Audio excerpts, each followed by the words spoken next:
Welcome to JetBlue Park at Fenway South as the Red Sox welcome the Toronto Blue Jays for Grapefruit League action. Hi again, everybody. I'm Don Orsillo, as always, joined by Jerry Remy. Welcome to Red Sox baseball. Well, tonight we'll see Daniel Bard on the mound, trying to make the transition from the pen to the starting rotation. A tough outing last time, so tonight is rather important. You know, it's interesting, Don. This afternoon, Bobby Valentine still would not commit as far as having Daniel Bard in the starting rotation, so maybe this is a big outing for him. If you look at the numbers for Bard so far this spring, when he started games, he has done very well. 2 starts, 5 innings, giving up no runs. But look what happened last time out. He came in the middle of the game in relief and pitched 2 2/3 innings, giving up 7 runs, 4 walks in that ball game, and 1 strikeout. Now tonight he's back being a starting pitcher and hopes to get back on the right track. But I found it very interesting this afternoon that Valentine would not commit. I personally think that Bard is going to be the number 4 starter on his team, and he's working toward that goal again starting tonight. Should be a lot of fun to watch tonight. Of course, the Red Sox have faced these Jays so much. An old friend, John Farrell, is here tonight as the manager. We're back with the first pitch right after this.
Boston Red Sox baseball on Nesson is brought to you by Jordan's Furniture, the official furniture store of the Boston Red Sox.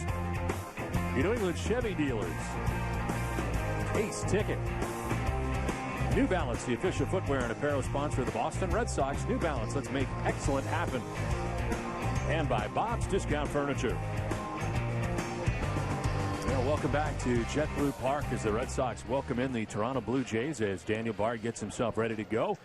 Let's check out the visiting Blue Jays starting 9. The starting lineup for Toronto is brought to you by Southwest Airlines. Kelly Johnson leads it off at second base. Yanel Escobar at shortstop bats second. Jose Bautista is in right field. He bats third with Eric Thames in left field. Edwin Encarnacion at third base. Kobe Rasmus is in center field. Saw time with the Cardinals and the Jays last year. Travis Snyder is the DH batting seventh. David Cooper, first base, bats eighth. And Jeff Mathis does the catching. He bats ninth for the Jays. Mentioned Daniel Bard on the mound. The starting pitcher is brought to you by New Balance, official footwear and apparel sponsor of the Boston Red Sox. New Balance, let's make excellent happen. And a look at Daniel Bard's numbers so far during the spring. Last time out, a very tough outing in a relief appearance, but this time back to the starting role once again. In the defense tonight for the Red Sox, they'll have Nick Punto at third base, Mike Aviles the shortstop, Dustin Pedroia at second base, and Nate Spears gets the start in first. Left to right, Cody Ross, Jacoby Ellsbury, and Ryan Sweeney, and Kelly Shafik doing the catching for Daniel Bard. Well, Bill Belichick is here, sitting in Bobby Valentine's seats here, and generally getting to spring training at least once a spring. Bill Belichick checking things out here as the Red Sox continue their camp. And standing in to get it started is Kelly Johnson. Daniel Bard ready with the first pitch.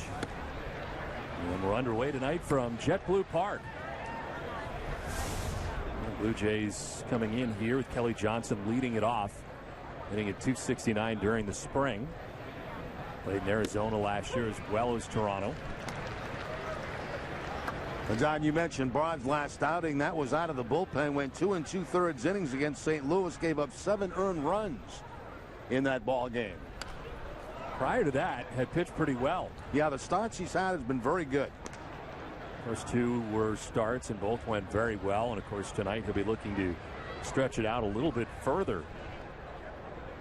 But it was interesting, as you mentioned off the top, that when asked today by the media, Bobby Valentine said that Bard's spot is not totally secure and he is not yet ready to name him a starter. They check at third, he didn't go. I think most of us have kind of felt that he's going to be there, and I know you still do think he's going to be in the rotation, but for Bobby Valentine to say, hey, we haven't made a decision yet on that. No, they have. Yeah, I was very surprised to hear that this afternoon from Bobby Valentine. 2-2 is fouled back to the screen. I think most thought that really the number 5 spot was really the only thing that was up for grabs, but maybe not. Well, a guy that's taken a step toward that number 5 spot right now is Felix Doubront, who's pitched pretty well for the Red Sox down here. Of course, he's out of options, and he would be a left-hander maybe in the starting rotation. Doubront was able to shut down the Yankees' very good starting lineup last week. It's a ground ball up the middle. Aviles side-armed and in time. Now Daniel Bard going for that with his bare hand and wisely lets it go, as Aviles was kind of shading up the middle anyway and is able to make the play. Watch that right hand go out. Thank goodness it misses it. And there's Aviles right behind that second base bag to make the play to Spears.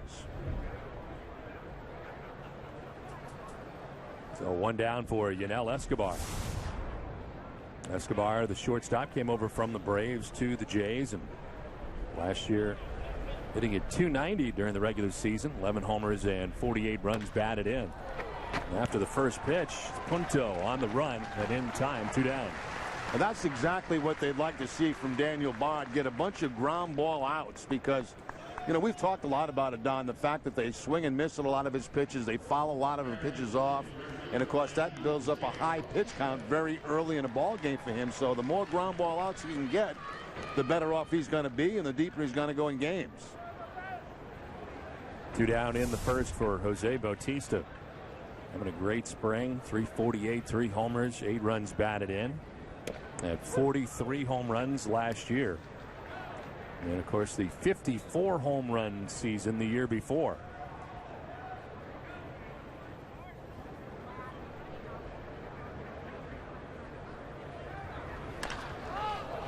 In the air to shallow center as Jacoby Ellsbury makes his way in. Daniel Bard, an impressive 8-pitch first inning. 1, 2, 3 go the Jays. Red Sox are coming up.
from the monster seats here at JetBlue Park on what's a beautiful night in Southwest Florida.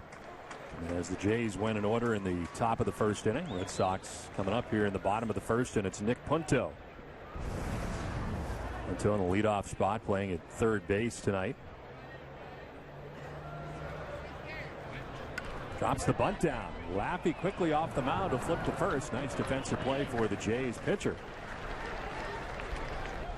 Let's check out the Red Sox starting lineup. It's brought by your New England Chevy dealers. Nick Punto just led off. He's at third base. Jacoby Ellsbury in center field. Dustin Pedroia at second base. David Ortiz at DH. Cody Ross is in left field with Ryan Sweeney in right field. Mike Aviles at shortstop bats seventh. Kelly Shopik in there tonight, batting eighth, doing the catching. And Nate Spears makes his first start of the spring at first base. He's been all over. Very versatile player for the Red Sox. On the mound is Aaron Laffey. One start. He's 1-0 with a 1.80 earned run average during the spring. 26-year-old from Cumberland, Maryland.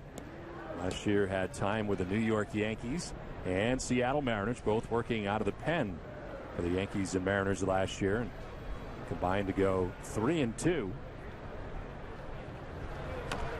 And check swing foul. I've seen Laffey quite a bit, and I think that was with the Cleveland Indians, if I'm not mistaken. 4 seasons with the Indians in the past. Broke into the big leagues in 2007 with the Indians. And actually had made 19 starts, mostly he had made when he was in a rotation back in 2009. 7-9 that year. Down the left field line, slicing, and it'll be a fair ball. One hops the wall, Fans gets it back in quickly, and Ellsbury is safe at second with a double.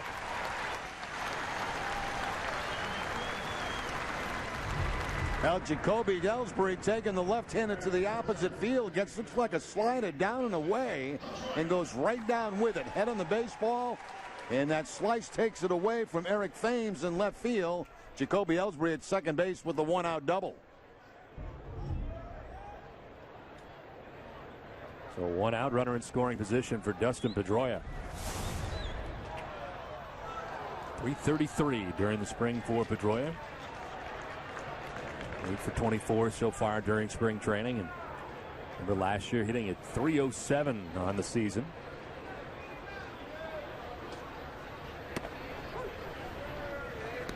Of all the times and all the lineups we've seen so far this spring training, Jacoby Ellsbury has not led off in the games that we have seen. Do you read anything into that whatsoever? This camp is impossible to read. When you really think about it, there has been no set lineup for any game that has been played so far this spring. We've seen Pedroia in the leadoff spot. We've seen him second. We've seen him third. We've seen Ellsbury all over the places you've mentioned. I have no clue going into the start of the season right now, what that lineup may be on opening day. And Bobby's not giving away anything. Saw Kevin Youkilis lead off a game. But tonight it is Ellsbury batting second, Pedroia batting third. Adrian Gonzalez not in the game tonight.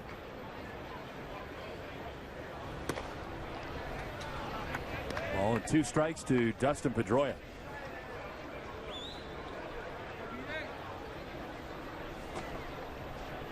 Red Sox coming into tonight's action 9-5 so far during spring training. Toronto is leading the American League East so far in spring training. The Jays are 13-4. Swing and a miss, and Pedroia strikes out. 2 down in the first inning. First strikeout for Aaron Laffey. Now big slow breaking ball away from Dustin Pedroia, and Pedroia with the swing, no contact. Kind of a protective swing there with 2 strikes. Wasn't sure it was going to be a strike, so did have to swing at it. A beautiful night here tonight in Lee County at JetBlue Park. As David Ortiz settles in the cleanup spot tonight. 5 for 25 so far during the spring.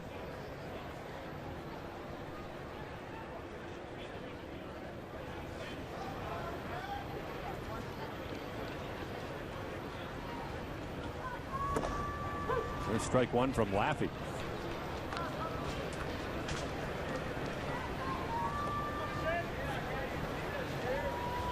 Second baseman Kelly Johnson a few steps on the outfield grass at second base. Now with the man at second base, they do not put the complete shift on David Ortiz. A little bit tardy on that, and it's 0-2. And playing it pretty much straight up in the outfield.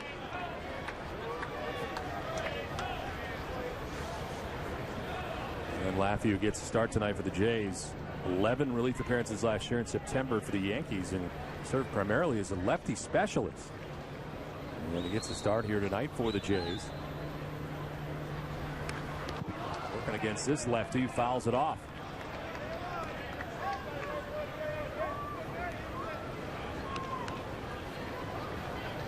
He was truly a man on the move last year. 3 different locations, and trying to make John Farrell's team this year. Farrell in his 2nd season at the helm of the Toronto Blue Jays. Again, they're having a very good spring so far.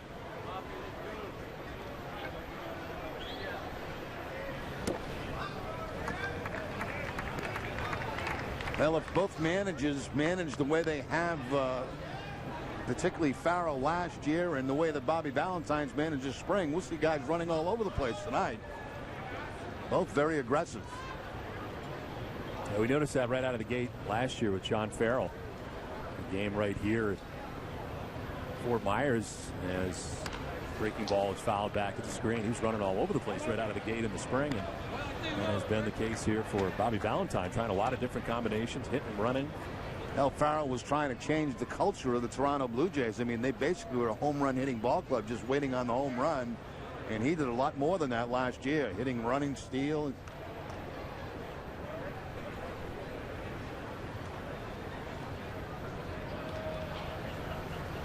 1-2 pitch is just missing. Laffey wanted that. That was a pretty good pitch. 2-2.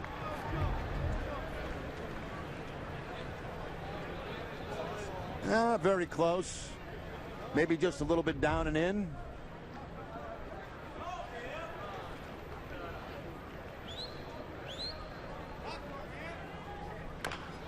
Grounded foul outside of first, and we'll do it again. 2-2.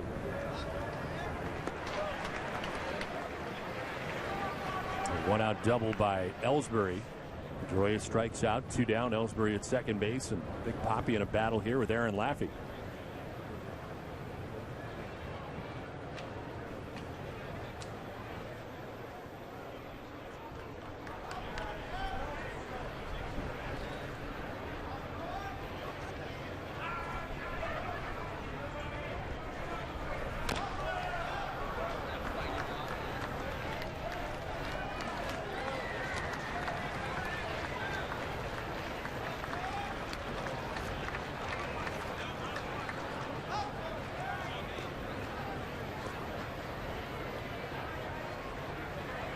Ortiz with 29 home runs during the regular season last year.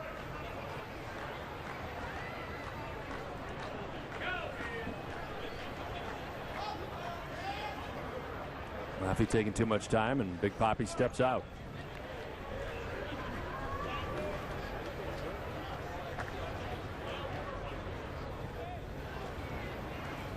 Two from Aaron Laffey.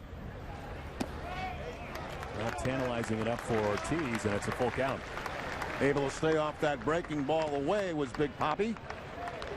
Runs the count full. 3 balls, 2 strikes.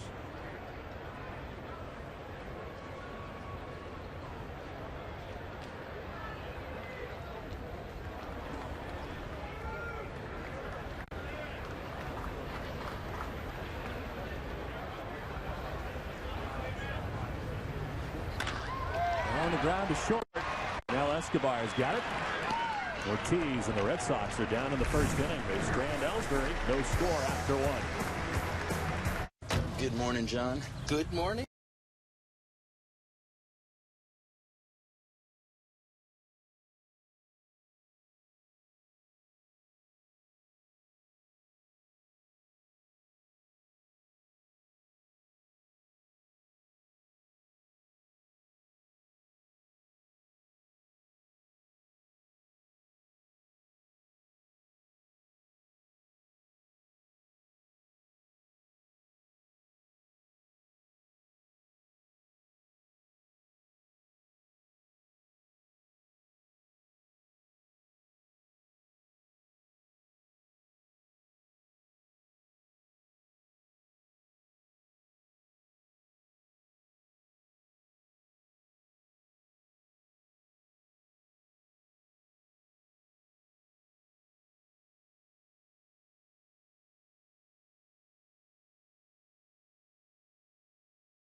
Back at JetBlue Park at Fenway South on a nice night tonight in Fort Myers as Daniel Bard deals with ball one to Eric Thames. Thames, Encarnacion, and Rasmus got here in the top half of the second inning.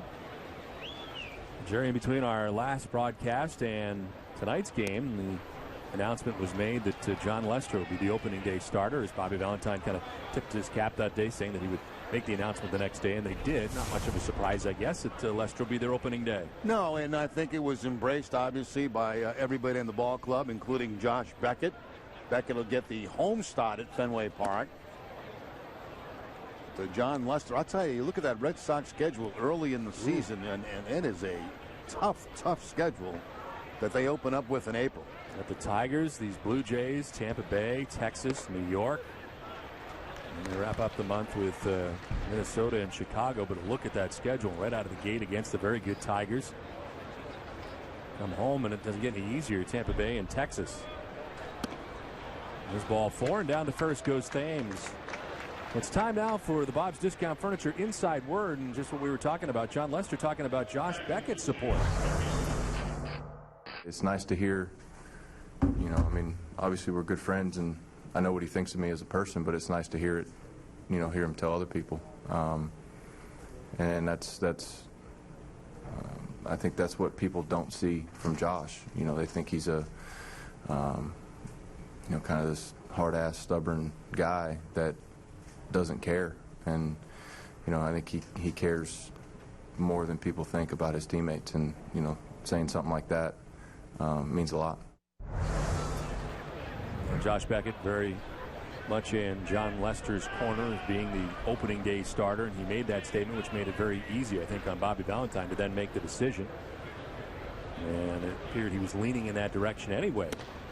I guess Beckett and Valentine had that discussion over the holidays down in Texas at when Bobby went to visit Josh Beckett. New Year's Day, right? New Year's Day, I believe, yes. Drove to Texas to visit with Beckett, and as Valentine tells the story, he was about 3 hours away from where he was supposed to be when he called Josh. He was in the wrong area. That's not hard to do in Texas, to be 3 hours away from everything. He said, I'm right around the corner, and Josh said, where are you? It turns out he was about 3 hours plus away from where Josh lives. So he was a little later, but he got there eventually, and they talked it out, which Bobby Valentine did a lot of. We heard from Ben Cherington earlier this spring, and we will hear from Assistant General Manager Mike Hazen tonight, but Ben Cherington was talking about that was one of the things that they talked to Bobby about in the interview process. Because if you take this job, we'd very much like you to go out and visit with all the players and have relationships with the players before spring training even starts. I think that's a good thing to do. Sit down, have one-on-one conversations, try to get to know each other a little bit before you hit the field for spring training. Most of these guys didn't know anything about Valentine except that he was an analyst last year for ESPN the last couple of seasons. So I think it was very, very important for him to get around and chat with guys and have some kind of rapport as they came to camp. And an analyst who said a couple things about some players. Yeah, they weren't all that bad, though. And they got over it. 2-2 pitch is outside, ball 3.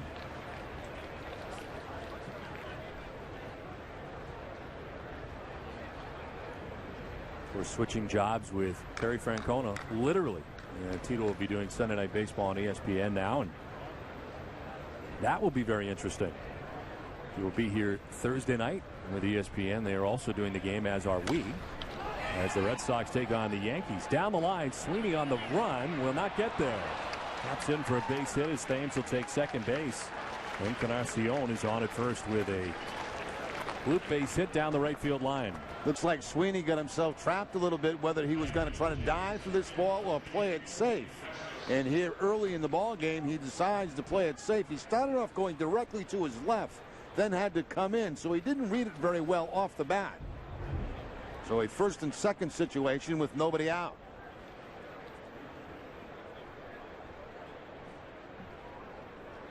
And 2 on and nobody out. Kobe Rasmus coming up with the Cardinals last year and the Blue Jays.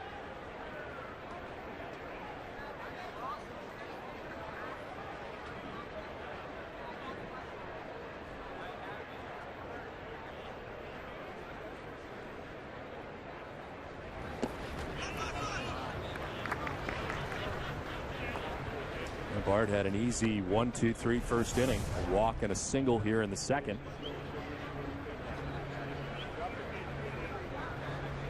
Rasmus 5 for 26 so far during spring training.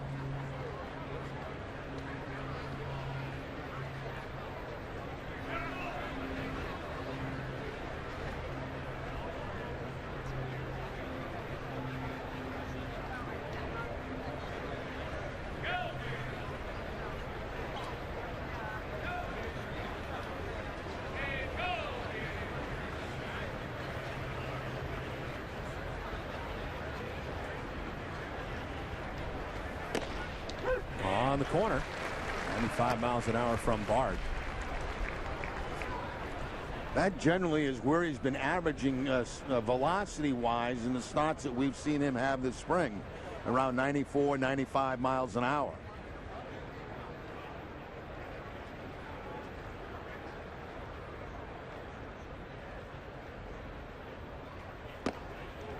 So much talked about, can he work in his third pitch? Definitely needing a third pitch as a starter. What are your thoughts on his changeup? His changeup, I think, has been pretty good. You know, he last outing that we had him, we saw the game. He threw a couple right-handed hitters, which is very important as a starting pitcher. We know he can throw them to lefties. We've seen that in the past.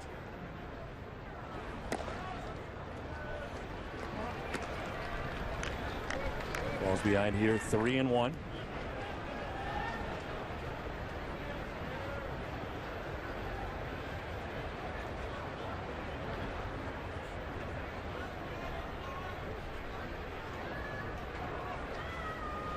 Thames at second, Encarnacion at first. Nobody out in the Toronto second inning.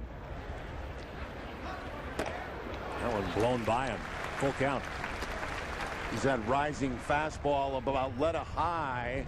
A very tough pitch for a hitter to lay off and a very tough pitch to hit, especially when it's at 95 miles an hour.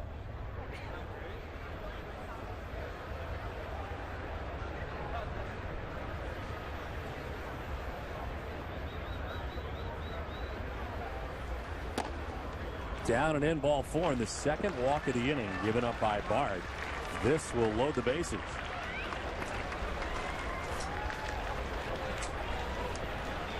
Well, be there for the first homestand of the season as the defending American League champion Texas Rangers visit Fenway Park for a 2-game series on April 17th and 18th.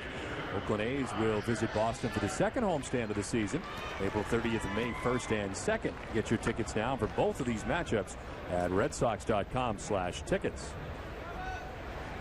Well, bases loaded, nobody out jam here for Daniel Bard in the second inning. Here is Travis Snyder.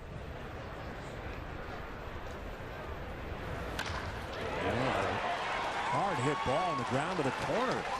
Round from third base comes Thames, and Encarnacion coming around to score. 2 runs in for the Jays. And Toronto on top 2-0. Travis Snyder drives in a pair.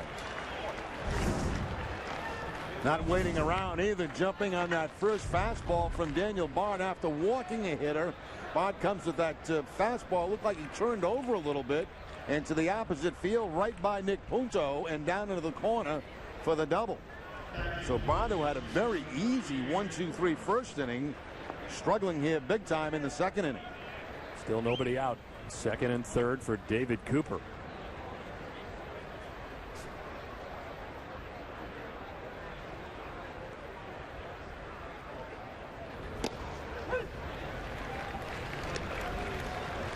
Bard threw 9 pitches in the first inning. 19 so far here in the second inning and does not have an out.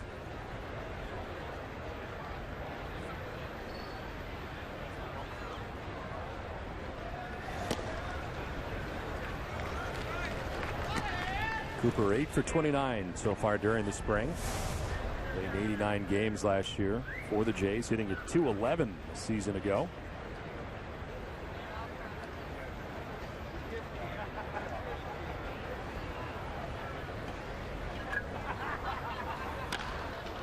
And foul back into the grandstand off to the left.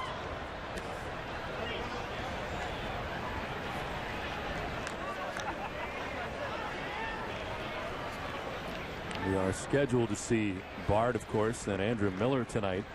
Matt Albers, Michael Bowden on the list. Pitching for the Red Sox.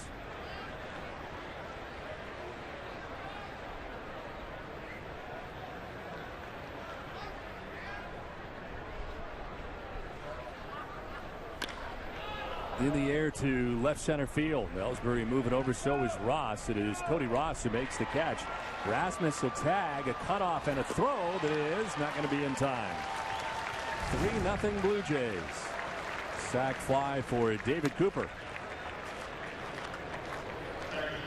Might notice how the Red Sox set up there in that cutoff. It's a little bit different than normal. They had the shortstop being the cutoff man right there, and they're going to do that during the regular season. Red Sox don't feel like they have very strong outfield arms, so they're going to have their middle infielders on a lot of occasions be the cutoff man.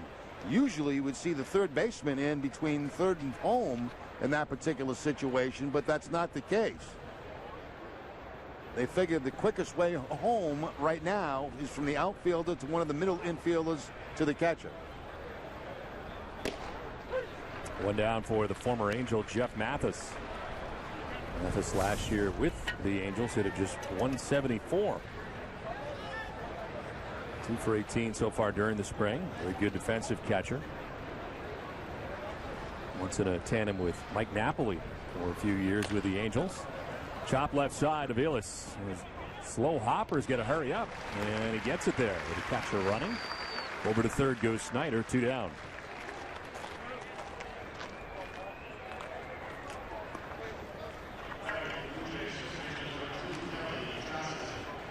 Comes Kelly Johnson, second time through now for Daniel Bard in this Blue Jays order. Johnson grounded out to shortstop in the first inning.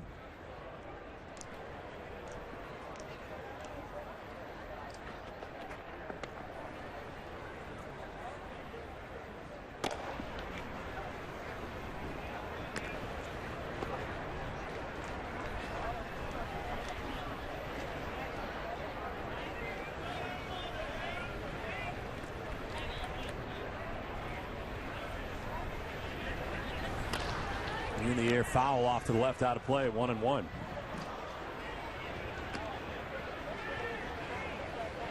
Bit of a setback for Vicente Padilla, we found out today. A hamstring strain. It was done while working out, so not even in a game, but he's pitched pretty well, and Bobby Valentine's liked what he's seen from him so far. Hopefully it's not a big deal.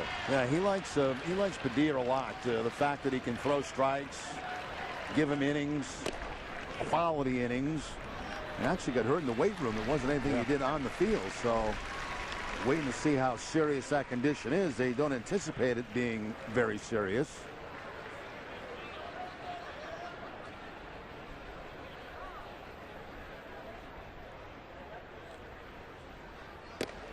Strike 2, and it evens up at 2-2.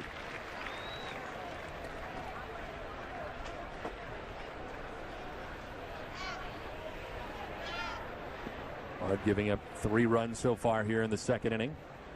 Jays have Snyder at third base and 2 down. And swing and a miss. Foul tipped into the catcher's mitt. Strike 3. The Blue Jays put a 3 spot on the board. 3-0 Toronto.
famous home plate and help provide much-needed services to wounded veterans returning from Iraq and Afghanistan and their families.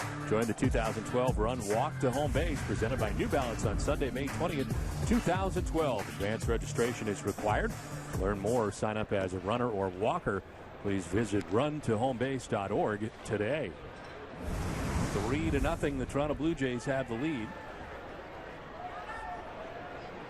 Cody Ross, who has had a terrific spring training. He is 10 for 22 coming up for this at bat. 455 batting average, a couple of home runs, 5 runs batted in.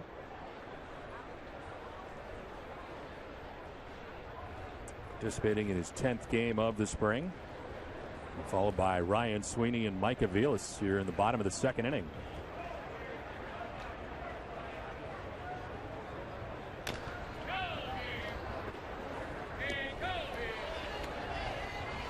Next half inning, Assistant General Manager Mike Hazen will be in the house.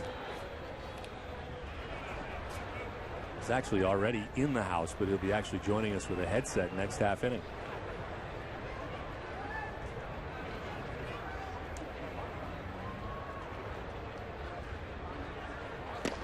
Ross jumps back out of the way and takes a pitch inside. 2-2.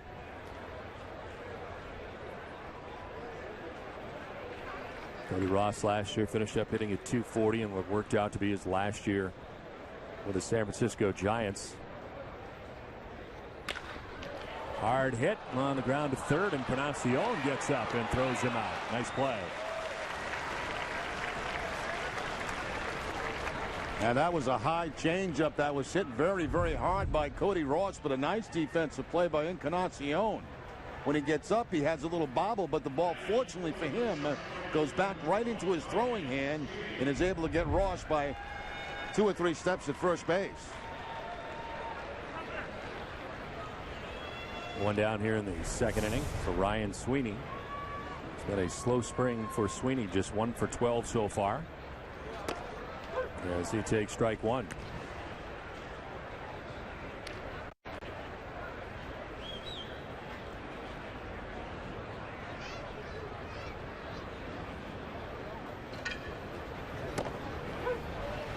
Quickly down 0-2.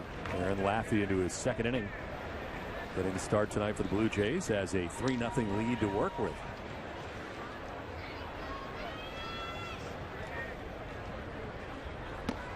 There's strike 3, Sweeney gone. There's strikeout number 2 for Aaron Laffey, 2 down. And both strikeouts for Laffey coming on the breaking ball. Got Pedroia back in the first inning on a pitch away. And that breaking ball there away from Sweeney. So it makes very quick work of Sweeney in that at bat. 4 in a row retired by Laffey, 2 down in the inning from Mike Aviles.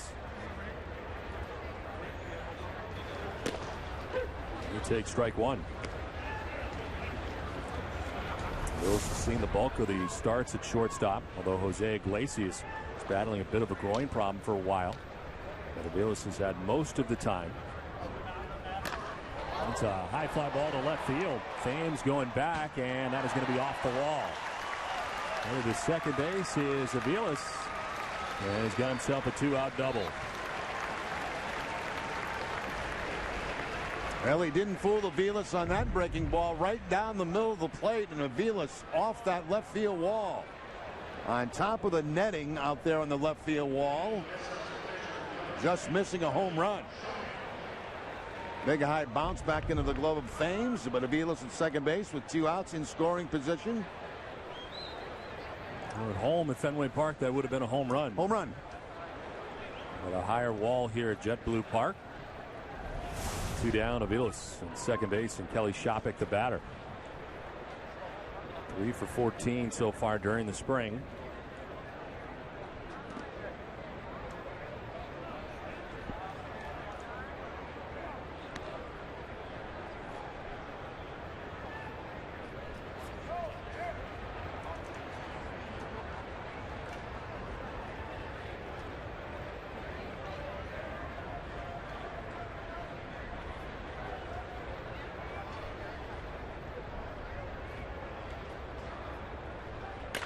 Shopik Gets into this, out to deep left center field. Back goes Rasmus.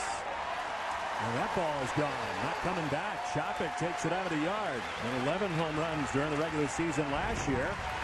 It's a home run here, and the Red Sox right back in it again.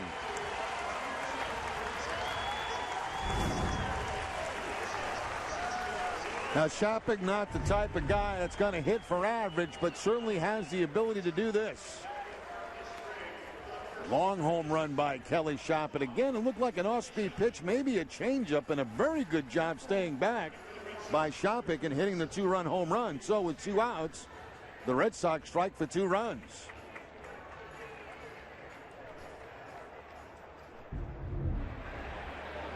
So Laffey had been cruising right along, but the double with 2 outs gets it started. Now there's Nate Spears. Takes the pitch inside. Spears at .348 so far during the spring, playing all over infield and outfield for the Red Sox, and tonight getting his first start at first base. On the ground to second, Kelly Johnson gathers and throws, and that'll wrap it up. A 2-run shot for Kelly Shopik. Assistant General Manager Mike Hazen will be with us when we come back right after this.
Red Sox. I want to remind you this copyright telecast presented by authority of the Boston Red Sox may not be reproduced or retransmitted in any form.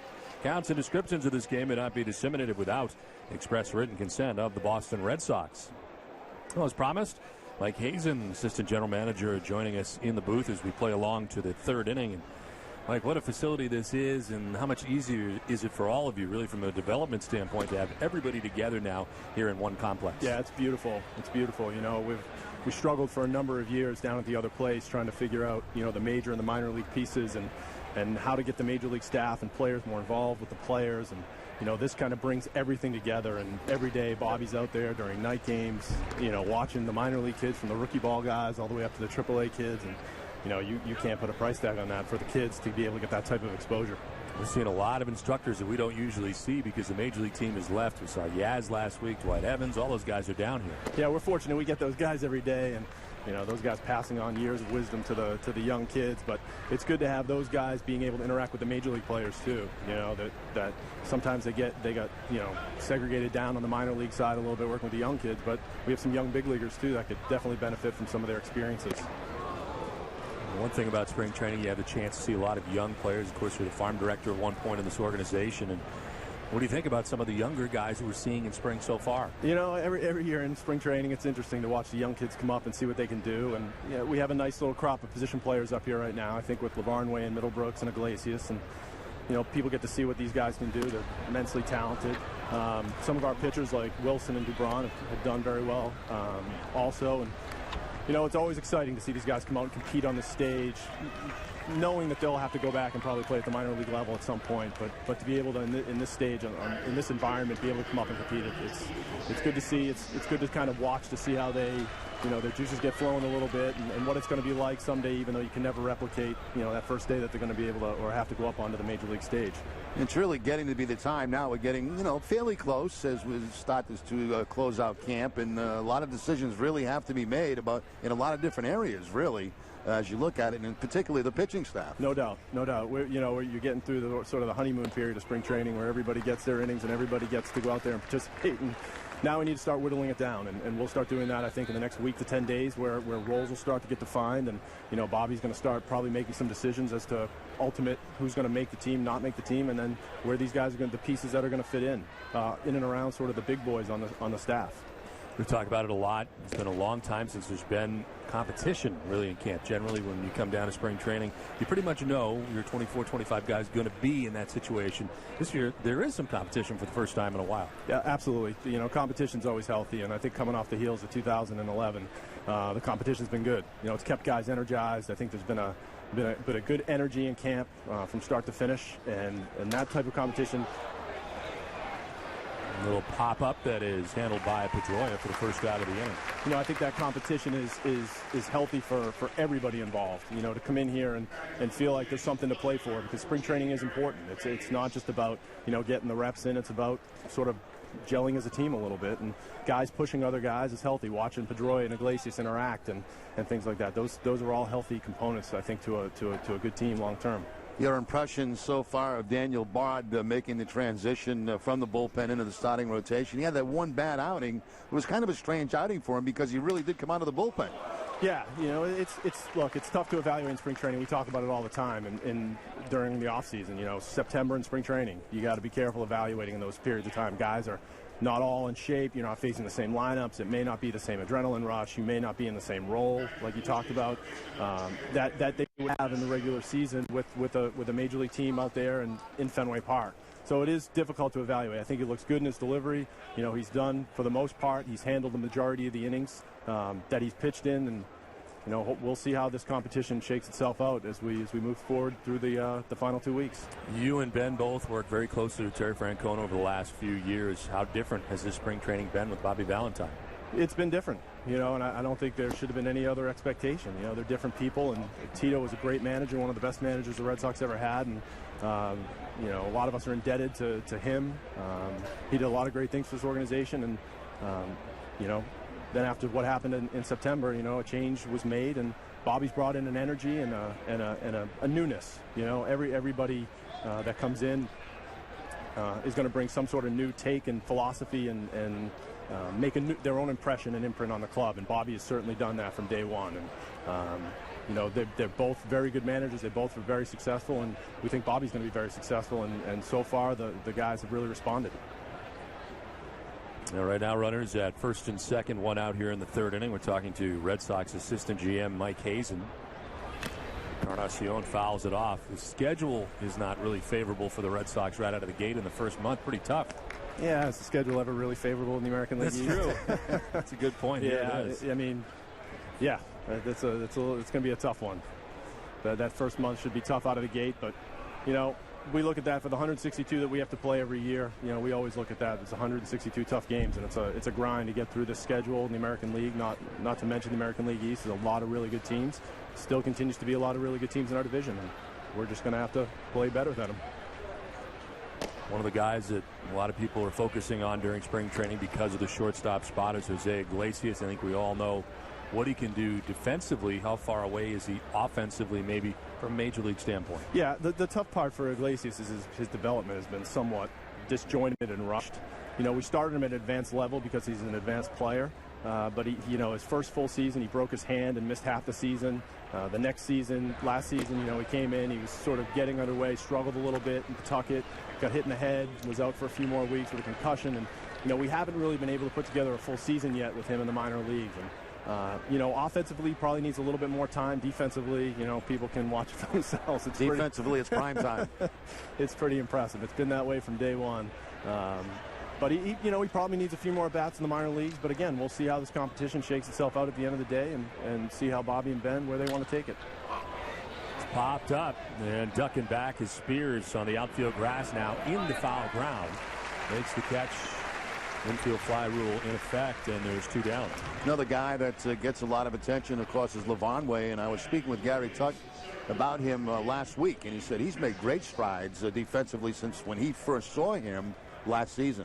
Probably the most improved player in any aspect of the game since I've been around, and that's him on the defensive side of the ball. When he first signed, it was more all bat, no defense, and this guy's made himself into a very good defensive player. I know the knock out there, nationally is that, he can't catch, and he's a DH, first baseman, whatever.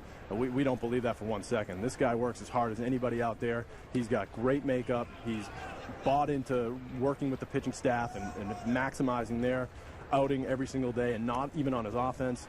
And he's a tremendous hitter as well. But we really feel like this guy's going to be able to catch in the big leagues and catch for a long time. You guys had to trade away a lot of guys to get Adrian Gonzalez. How deep do you feel the organization is right now in the farm? Yeah, we still feel like we're pretty deep. It's probably deeper at the lower levels, the A-ball level and down, other than the Middlebrooks, Iglesias, Alex Wilson, Anthony Renato group, Lavarnway up at the upper levels. We have a crop of guys that were in A-ball last year that were drafted over the last couple of years. We feel like have really high ceilings. They just haven't, as it goes with prospects, haven't come up and made their imprint yet, and that's going to take some time. Guys like Brandon Jacobs and Bryce Brents and Xander Bogaerts that we had in the minor leagues have really a breakout season. So we still have a depth of players underneath that it makes a very strong farm system. It's just going to be a couple more years away for that group. The soft ground ball right side. Pedroia will flip to first, and that will end our conversation. Mike Hazen, thanks for coming by, Mike. Appreciate it. Glad to be here. Appreciate it. Thank you, Mike. Thanks. 3-2. Toronto on top.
JetBlue Park as Nick Punto leads it off. Punto, Ellsbury, and Pedroia to bat here in the bottom of the third inning. 3-2. Blue Jays on top of the Red Sox. Punto grounded back to the mound in the first inning. Slices it foul down by the tarp area. Don, while I got a chance, I want to mention The guy, Red Sox Hall of Famer, everybody remembers George Scott, the Boomer. Yes. He's got a book out right now called Long Taters. Is that right? And he'd like everybody to go buy it. And I bet you it's a very interesting book. And the chance to meet George when we inducted him into the Red Sox Hall of Fame. Was that when you went in as well? Yes, the same year, yes. And, of course, taters, long taters, that's he used to call home runs taters. He hit a few. He hit a few, yes. So if you get a chance, if you see the book Long Taters, pick it up and buy it. Swing and a miss. That one elevated and Punto strikes out. Third K for Laffey. There's a look at the book. There it is, Long Taters, George Boomer Scott. I talked to George in the offseason. He told me the book was going to be out in the spring, and it covers his major league career, his minor league career, and even before that. So George, a pretty interesting guy, so I imagine it's a pretty interesting book. I'm going to get it myself quickly. One out for Jacoby Ellsbury. Takes strike one. Ellsbury doubled in the first inning. One of 3 Boston hits in the game. All have been for extra base hits. Rios has got a double. Shopik hit a home run. The pop-up, foul ground, and Encarnacion has got to play. And he makes it, leaning into the first row. Nice play by Encarnacion. He's made a couple of nice plays down there at third base. 2 down. Yes, he has, Donald. He made one nice play on a ground ball, and now this one on the pop-up. Looked like he thought he had a little bit more room than what he actually had. And makes contact with that fence as he makes contact with a baseball. Holds onto it for the out. 2 down here in the third inning, Gerald.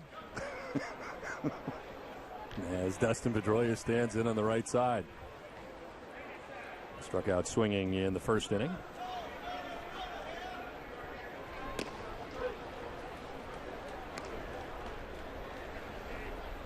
Our thanks to Mike Hazen for dropping by. A very good tandem right now at the helm of the Red Sox, and Ben Cherington and Mike Hazen. And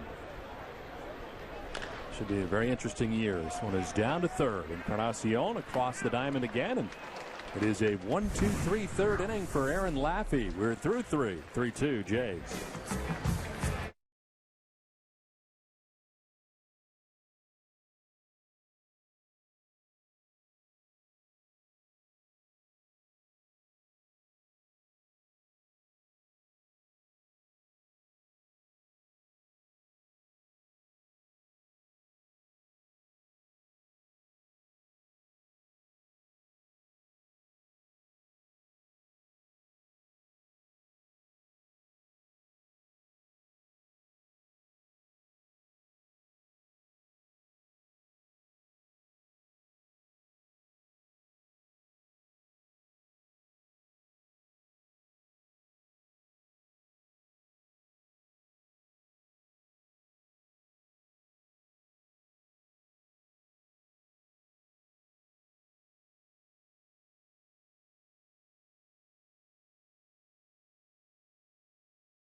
Pounding Toronto 8-0 last night. The Bruins will head out west coast for a 3-game road trip. Trip begins against Joe Thornton and the San Jose Sharks Thursday night. That's going to bring you Sox Yankees at 7 from JetBlue Park, followed by complete Bruins coverage that begins with WB Mason. Bruins face off live with Dale Arnold. We head to the top half of the fourth inning. Travis Snyder leading it off. Bard giving up 3 runs in the second inning. Worked his way around to first and second with 1 out in the third inning, and now works his way into the fourth. 55 pitches deep into his outing. Snyder got a double off Bard in the second inning.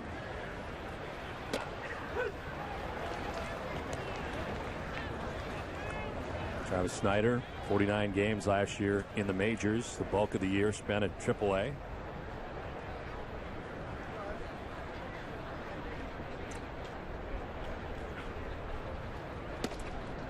Fooled him, and it is 1-2.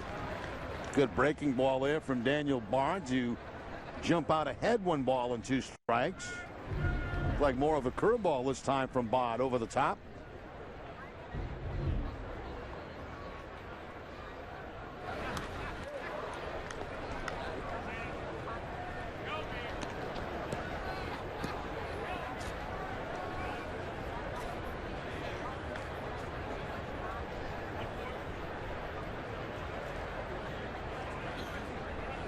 Snyder's still just 24 years old. He's been in the big league since 08. Has not yet spent a full season in the majors. It had only 184 last year in the month of April and was sent back to AAA Las Vegas. He's there until July.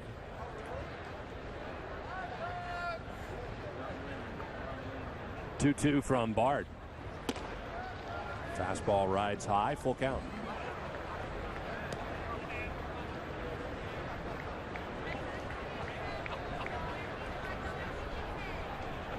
David Cooper on deck, and then Jeff Mathis. Line and caught, softly lined into the glove of Dustin Pedroia. 1 down. I want to remind you to subscribe to MLB.TV Premium today. Get over 150 select spring training games with no blackouts and every regular season game live or on demand on your favorite devices. Visit RedSox.com for details. Well, many of you are watching us tonight on MLB.TV from JetBlue Park.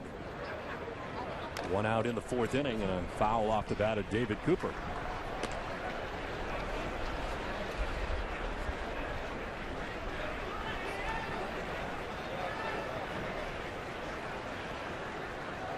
Cooper hit a sacrifice fly back in the second inning.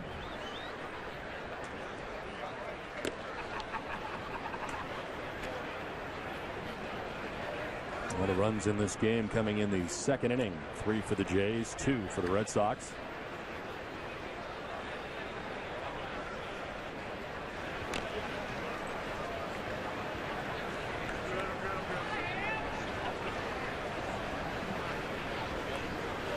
The Red Sox do have some decisions to be made. You know, you get, here we are, March the 20th.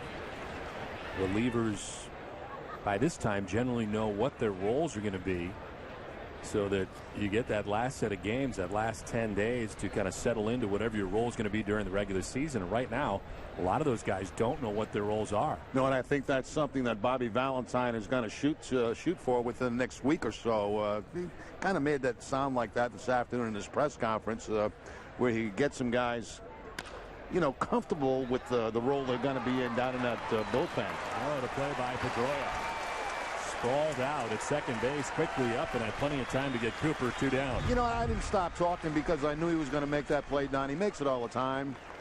Diving to his right from his knees, pops up, throws the first. You got him by plenty. That's why I didn't stop talking. Broken into play-by-play. Nah, I don't want to do that. No, but that's for the professionals. 2 down here in the fourth inning, and Jeff Mathis coming up.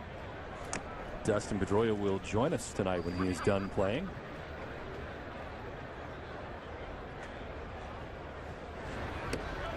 As Mathis takes ball 1.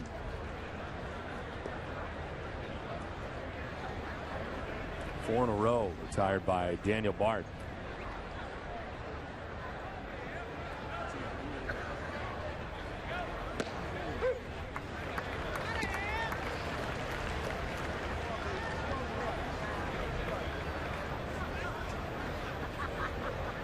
Field set up straight away here on Mathis. Grounded out shortstop in the second inning.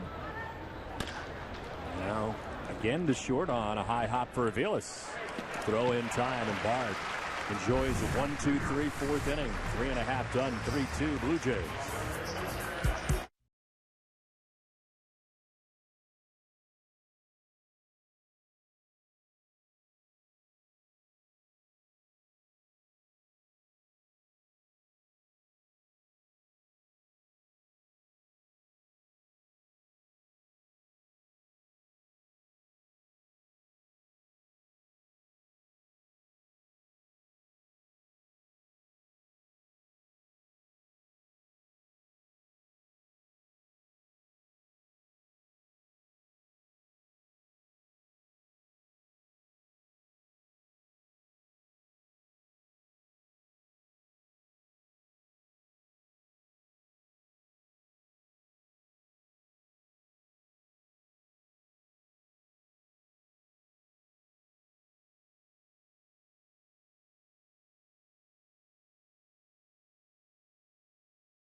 Is brought to you by Southwest Airlines.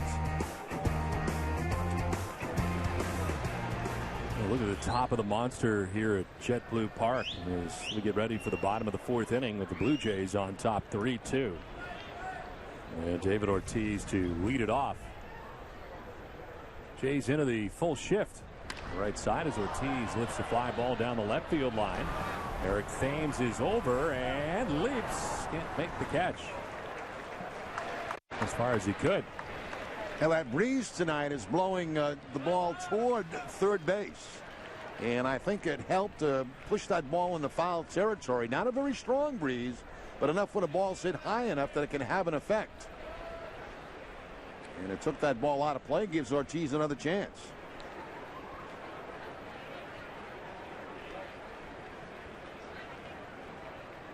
Ortiz grounded out to shortstop in the first inning. Had a lengthy at bat against Laffey.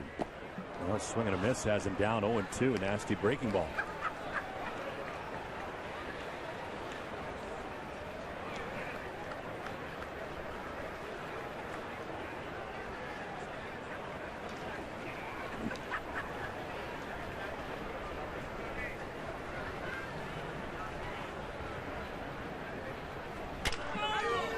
Grounder to first on a broken bat, and Cooper will take it himself to the bag for the first out of the fourth inning. So one down, and that'll bring up Cody Ross. Now once again, it's that breaking ball from Laffey. That time it did get a lot of the plate. Ortiz with the contact, but the broken bat contact to first base. Cody Ross, he's now 10 for 23 during the spring. Grounded out in the second inning and takes ball one from Laffey. We got a very, very busy week on NESN with baseball. We have a game on Thursday night against those New York Yankees coming down. We have a game on Saturday and then up to Dunedin on Sunday. It's going to be a long trip. That's going to be a very long trip. Popped up left side. Charging in from short is Escobar to make the catch. 2 down. If you look at our upcoming schedule, the Saturday game that you spoke of is against the Philadelphia Phillies. And they'll be right here at JetBlue Park, and then we will go visit these Jays in Dunedin. What are we looking at, Jerry? I think a good 2.5-hour drive, and I think that I'll probably pick you up at 8 o'clock at our spot. All right. That means a 6 o'clock wake-up call. I'm going to move everything up Saturday night. Your schedule will be changed dramatically. Yes, that doesn't usually work well with me. Any schedule change whatsoever doesn't usually work well with you. You are correct. We had dinner at your normal time tonight with you, 4:30. And I'm absolutely starving. It's now 8:15. Softly looped to the first baseman. David Cooper reels it in and ends the inning. Aaron Laffey has retired the last 7 Red Sox in a row. Blue Jays have a 3-2 lead.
Top half of the 5th inning, 3-2. Blue Jays on top of the Red Sox. Kelly Johnson leading it off for the Blue Jays.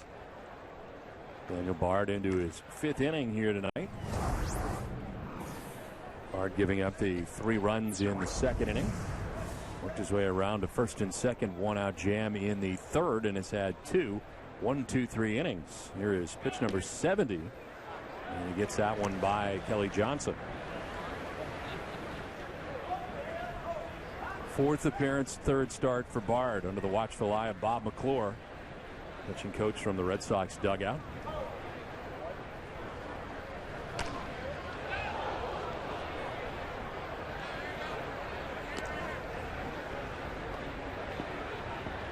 It's going to be very interesting to see the decisions that are made. Of course, they're in conjunction between Bobby Valentine and Ben Cherington. This tandem working together for the first time.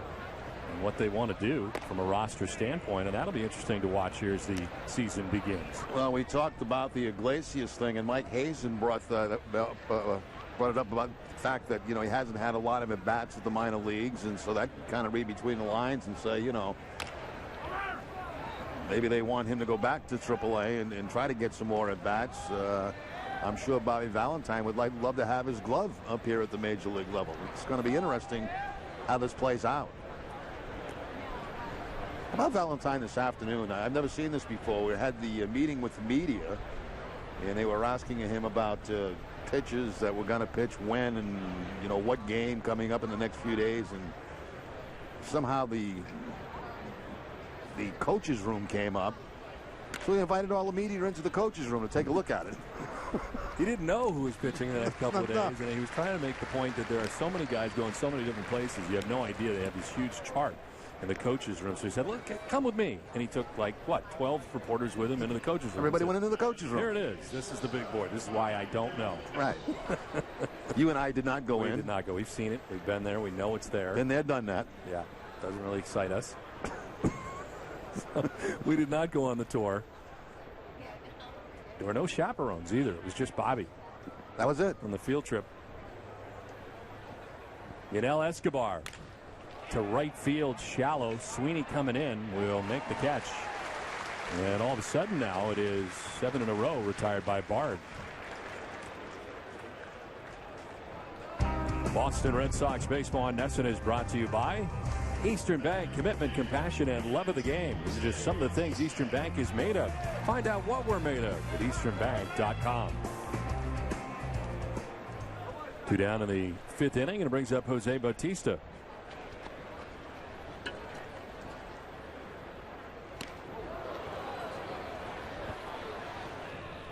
Bautista has flied out to center, popped out to second base.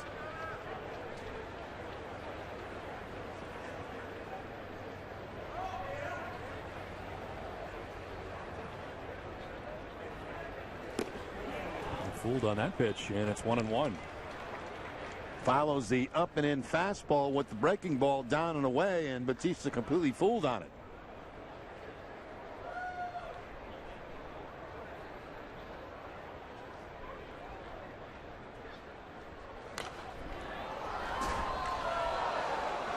Talked about it earlier. The numbers amazing for Bautista the last 2 years. 54 home runs. 2010, he dropped down to 43 last year. And prime for another big season here for the Blue Jays.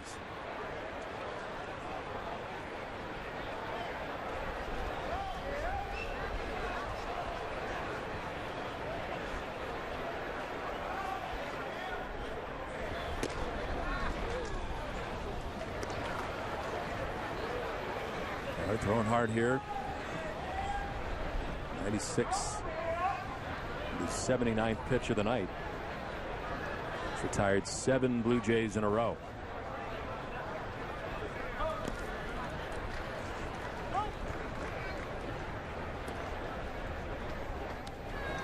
Now, for some reason, Bard does not make the rotation. What do you see him doing in the bullpen? Well, you would think with Andrew Bailey here as a closer, you would think it might be the same role as last year as a setup man. Slide Melanson into the 7th inning. Possibly. And Bard back into his normal 8th spot. This one grounded foul. A lot depends on performance. And who's ever getting the job done in that particular role will be in that role, whether it be closer, setup man, 7th inning man. It's really been a long time since we've gone this deep into spring training not really knowing or having a pretty good idea what it's going to be out there. That's in there for strike 3. Bard strong at the end or towards the end of his outing. 8 in a row retired by Bard. 3-2 Blue Jays.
Last half of the fifth inning at beautiful JetBlue Park as the Red Sox trail the Blue Jays 3-2. Bottom third of the Red Sox order here in the fifth inning as Aaron Laffey back on the mound. Pitched pretty well here tonight. He gave up a 2-run home run to Kelly Shopik in the second inning, but otherwise has pitched very well. He's retired the last 7 Red Sox in a row. And it's Mike Aviles, Kelly Shopik, and Nate Spears scheduled to bat here in the fifth.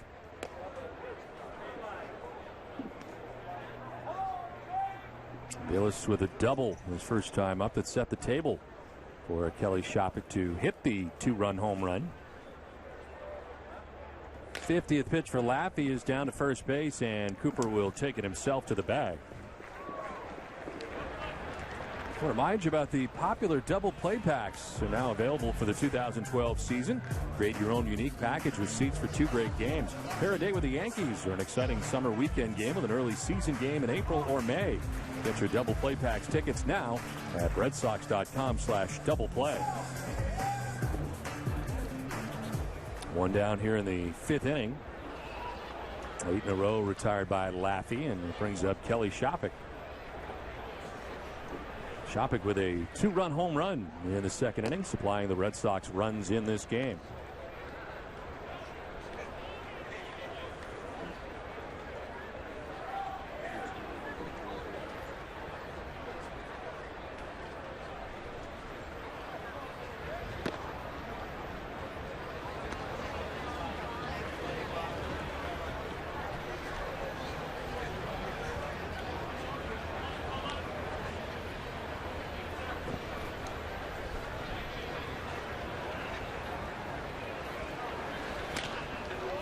Jammed and hits a fly ball out to right center field.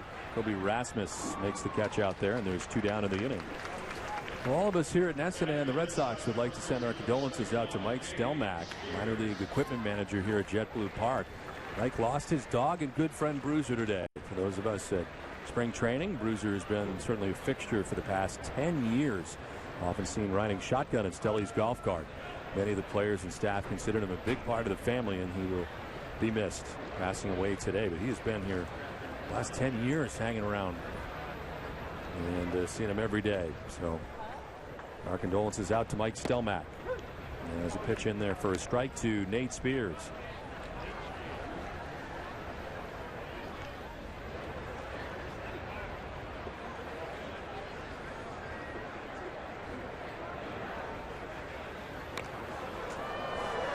Bunt bid fouled off.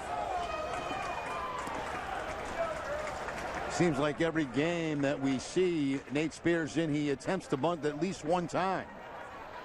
Your kind of guy. Yeah. That time to count 0-1, trying to drop it. It looked like down the third baseline.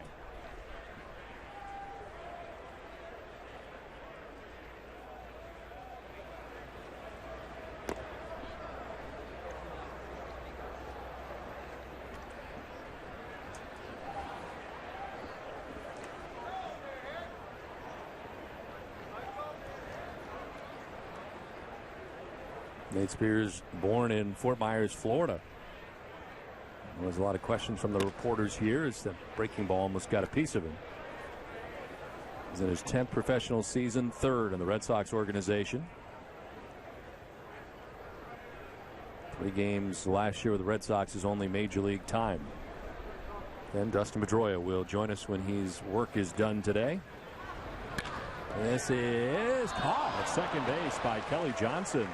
Timed the lead perfectly and made the catch. 10 in a row retired by Aaron Laffey. 3-2 Blue Jays. Good morning.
Personalities at NESN.com for a live chat. Last week, Jerry took a turn, and this Thursday, Andy Brickley will be taking over the site to talk about the Bruins in the upcoming playoffs. Join him live at noon, only on NESN.com.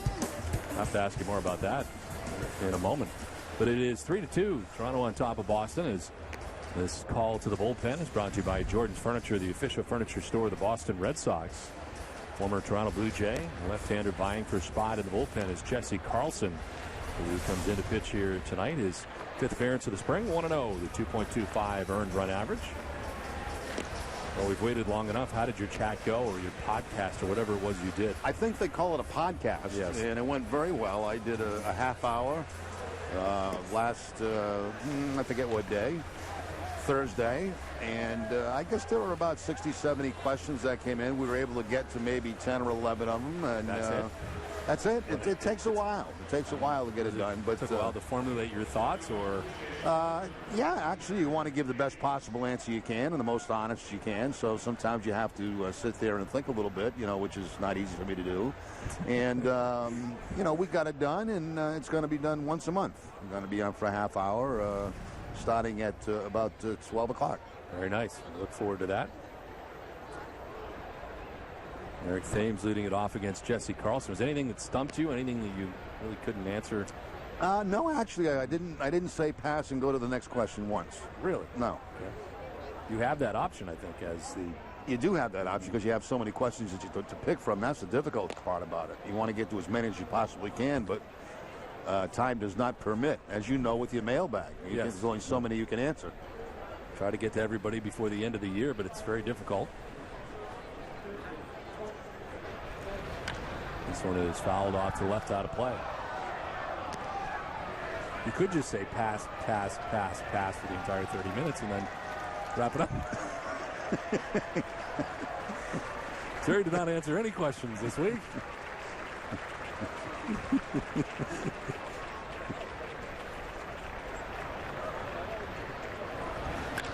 Ames to left. Ross going back, and this will carry off the wall. Ross quickly gets it back in, so quickly that it holds Thames to just a single. Now, Thames has had a very good night of walking now 2 singles.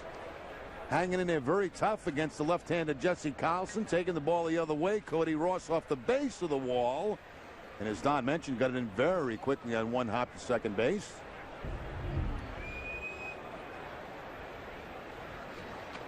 So Bob McClure out there to make the change. Carlson in to face one batter. Michael Bowden making his way in with the pitching change. Here in the top half of the 6th inning from JetBlue Park. It's a 3-2 Jays lead.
For every Red Sox game that goes into extra innings or the Red Sox earn a save, CVS Pharmacy will make a donation to Boston Children's Hospital towards their $25,000 donation this season.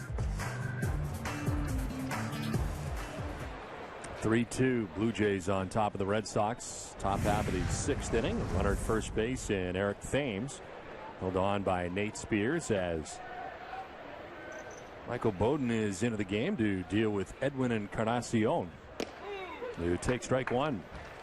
Bowden tossed an inning and a third last time out. Got a save. The 17th against the Orioles, and this marks his fifth game of the spring. He's not yet given up a run in 5 innings.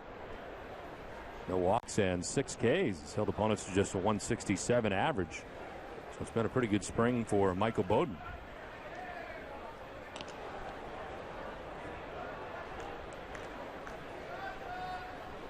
One area the Red Sox have really emphasized, and Bobby Valentine has been holding on runners at first base.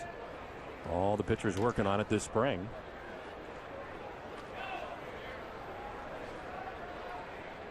Bowden attempting to keep Thames close at first base.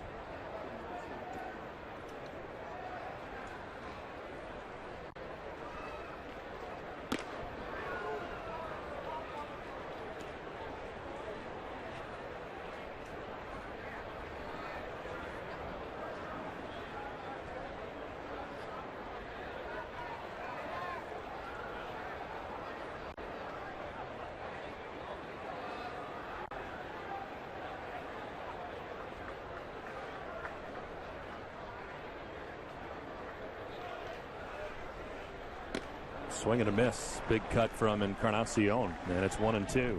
Encarnacion was going for the long ball on this swing. He got a high breaking ball from Bowden and came out of his shoes trying to make contact on that pitch.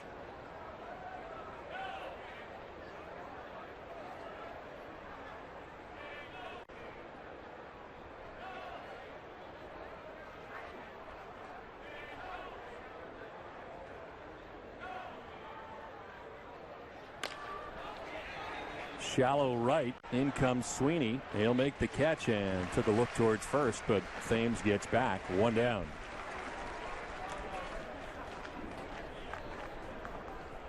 Covidien, a global healthcare products company, is a proud sponsor of the Red Sox Foundation, helping to address health needs in our communities. 1 on, 1 out. And it brings up Kobe Rasmus. He walked in the second inning, grounded out in the third inning. Daniel Bard tonight went the first 5 innings, giving up 3 hits, 3 runs, all of which came in the second inning. Walked 3 and struck out 2. Your thoughts on Bard's outing tonight?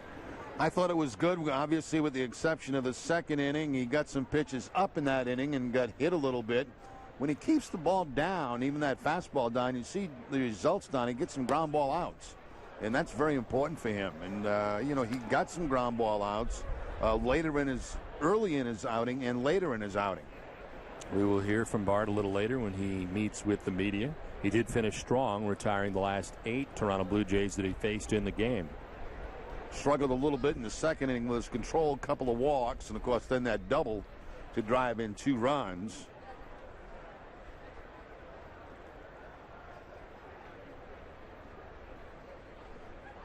Rasmus sends it through the right side into right field, a base hit. Thames will stop at second as Sweeney gets it back in quickly, and all of a sudden the Jays have 2 on with 1 away.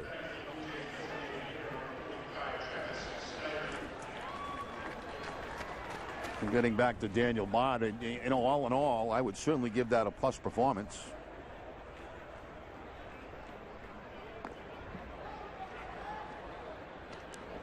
There's Travis Snyder with 2 on and 1 out. Snyder doubled in the second inning. Lined out to second base in the fourth. His double in the second produced 2 Toronto Blue Jays runs.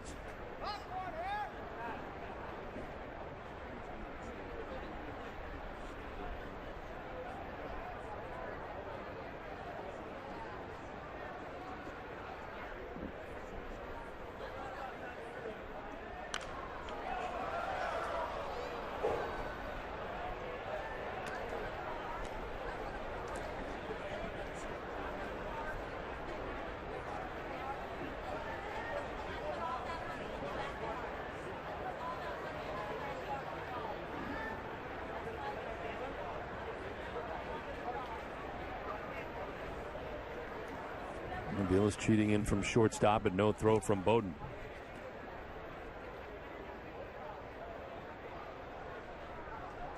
Bowden pitching in 14 games last year for the Red Sox. No record. Out of the pen at a 4.05 earned run average, 20 innings.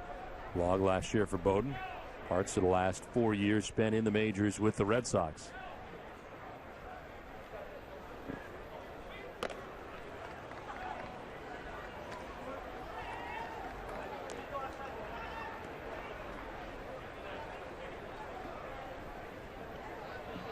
And in the organization, it seems like a long time, but he's still just 25 years old. He turned 26 in September. Spending the majority, really, of the last 3 years with the Paw Sox. Snyder taps it foul, and it's 1-2.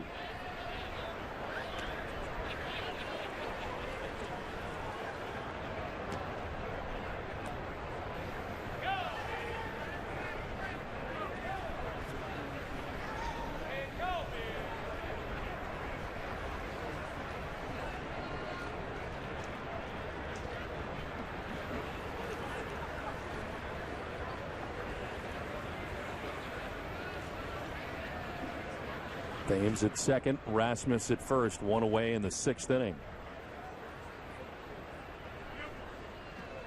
That'll bounce in, and Shopik able to block it with the chest protector and keep it in front of him. No advance for the base runners. Nice block by Kelly Shopik as he goes down, does not try to catch the ball down to the knees, and just plays it right off the chest, kind of deadens the ball a little bit and keeps those runners at first and second.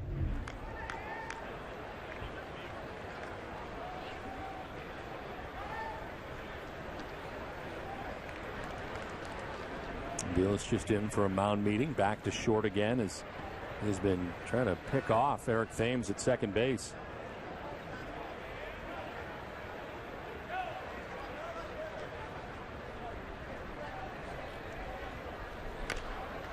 Popped up. Foul ground from third comes Punto, and he'll make the catch for the second out of the inning. And Daniel Bard's outing tonight. Well, Daniel Bard tonight giving up a double. This was coming back in the second inning. Drove in a couple of runs, did Snyder. That was after a couple of walks. As a strikeout on a breaking ball. And Bautista, as we take a look at his strikeout, a breaking ball, a fastball in. And then the breaking ball that kind of bends the back of Bautista. And Daniel Bard walks off after 5 innings of work in this ball game tonight. 2 down in the 6th inning, 2 on for the Blue Jays, and David Cooper, the batter.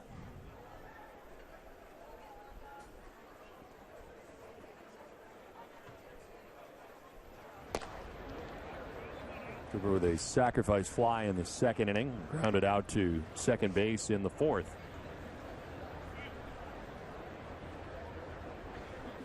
Runner at second, incidentally, the responsibility of Jesse Carlson, who was brought into this game by Bobby Valentine to face one batter.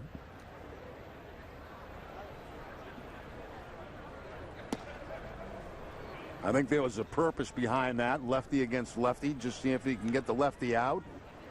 It did not happen, and right away they went to Bowden in the bullpen.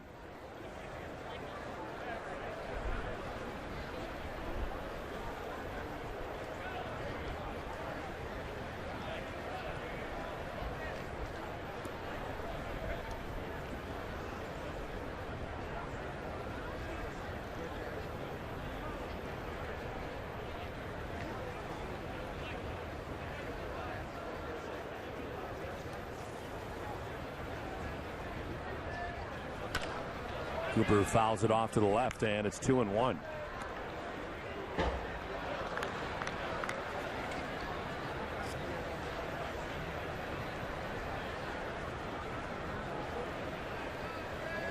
Bowden's numbers with Pawtucket, he finished the year 3-3 with a 2.73 earned run average, 16 saves, closing games for the Paw Sox, and worked in 52 2/3 innings.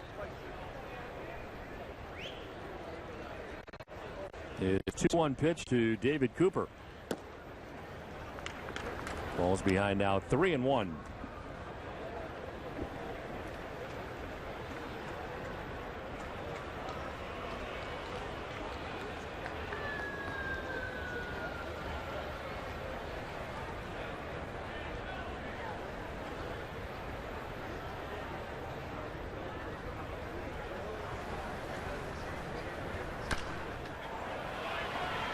Full count now.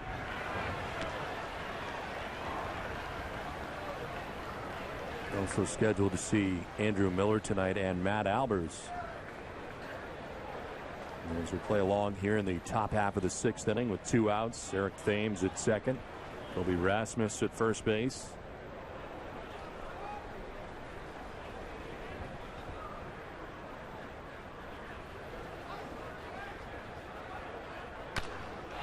Popped up, foul ground. Punto will go as far as he can over by the seats, but well back into the crowd.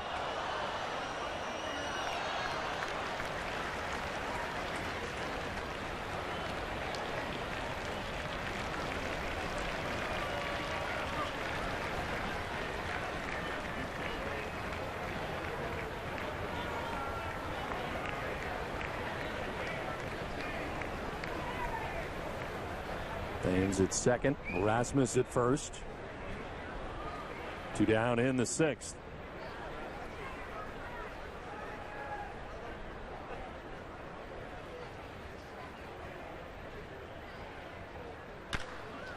Through the left side in the left field, a base hit.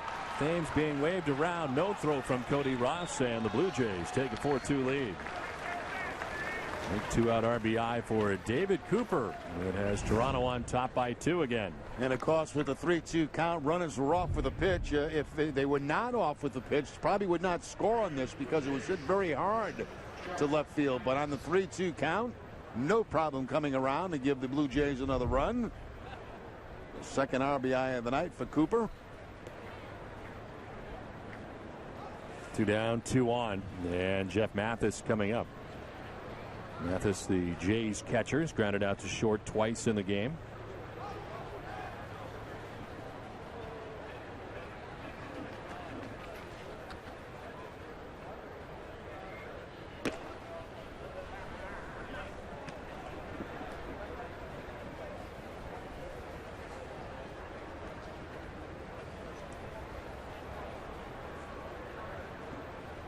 A run charge to Jesse Carlson, who did not record it out, gave up a hit and a run.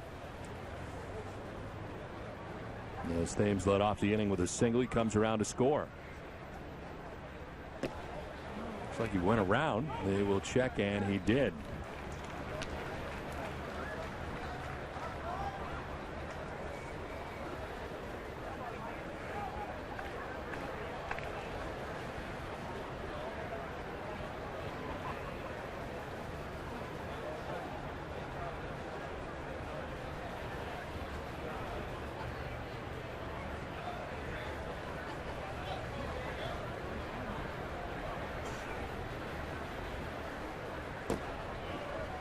Two and one now to Jeff Mathis.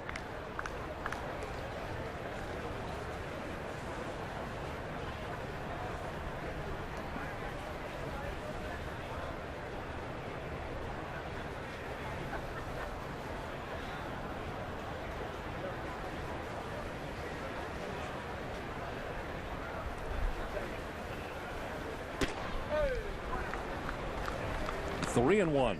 As Bowden falling behind again. Since coming in, he got Encarnacion to fly out to right. Rasmus singled. Snyder to foul out. Then the RBI single to left for David Cooper. Run was charged to Jesse Carlson. 2 on, 2 outs here in the 6th right now for Bowden. And then a swing and a miss.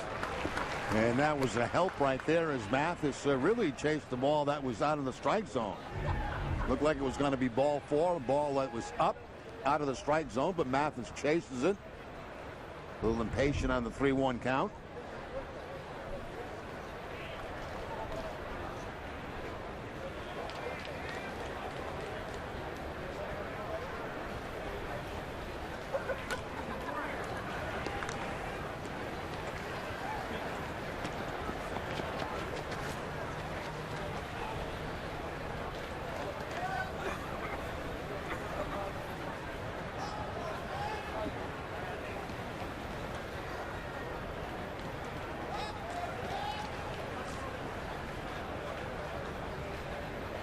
Fifth pitch for Michael Bowden since coming into this game. It's a 3-2 to Jeff Mathis. Another foul back to the screen.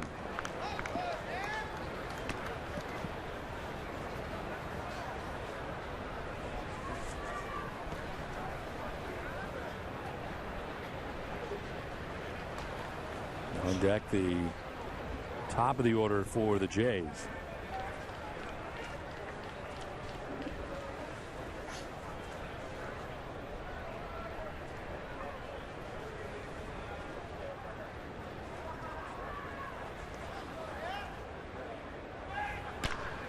To third, knocked down by Punto. Coming around trying to score from second is Rasmus. He will.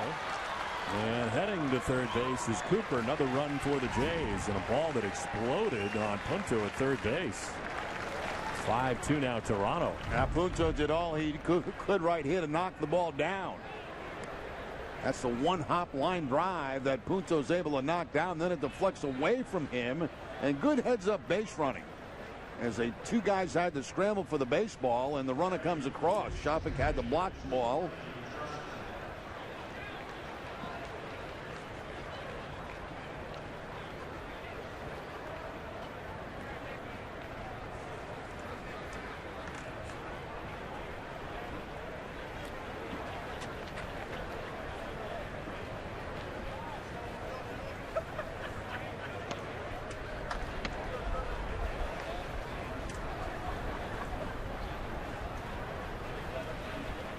Johnson 0 for 3 in the game. He grounded out in the first, struck out in the second, grounded out in the fifth.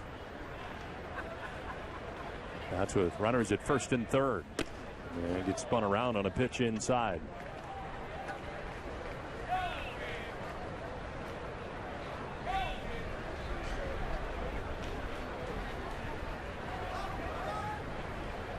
Jays have added 2 runs here in the 6th inning. Enjoy a 5-2 lead. 2 outs in the 6th.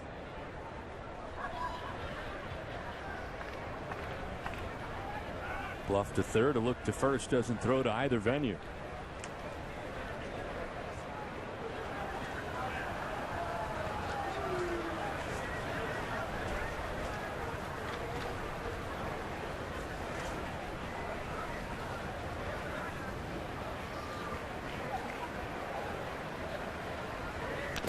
Swinging a foul, and that evens the count at 1-1 to Kelly Johnson.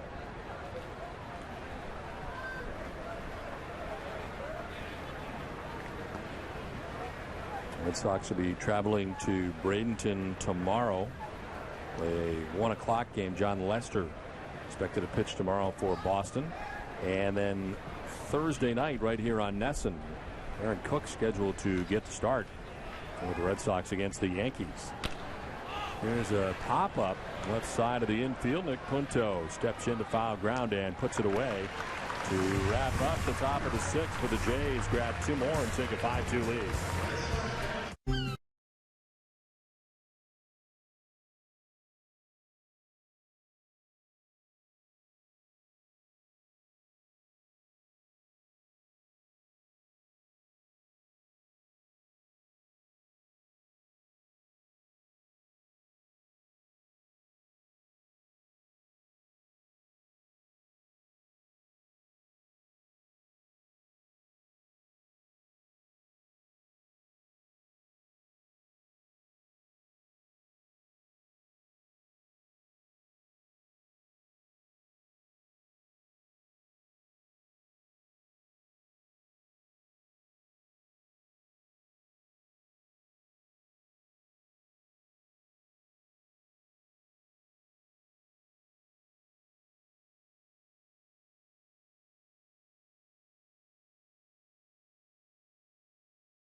season. Every game against the Yankees are a popular summer weekend date with an exciting game this spring to create your own unique standing room only packs.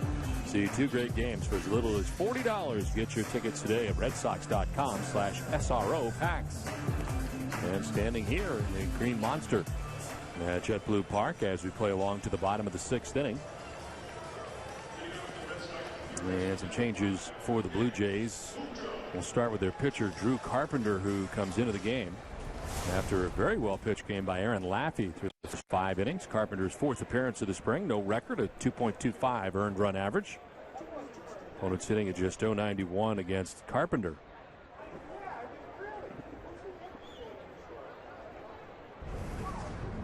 So a very nice job by Aaron Laffey. 5 innings, 3 hits. Gave up 2 runs, a 2-run home run to Kelly Shoppach.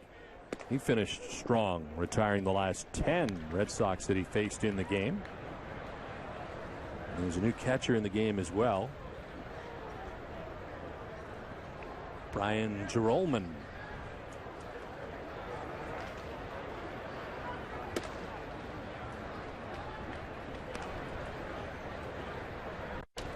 So a new battery here for the Blue Jays in the bottom of the 6th inning. Drew Carpenter, the new pitcher, is 26 years old. Pitched for the Philadelphia Phillies for parts of 4 seasons and part of a year for the San Diego Padres.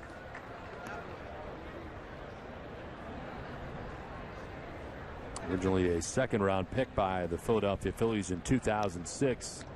It's out of Moreno Valley, California. And brings the 2-1. Punto on the ground to short. Escobar for the first out here in the bottom of the 6th inning. He is now 11 in a row retired by Blue Jays pitching. Hello, Blue Jays playing very well again here tonight. You mentioned they played well all spring.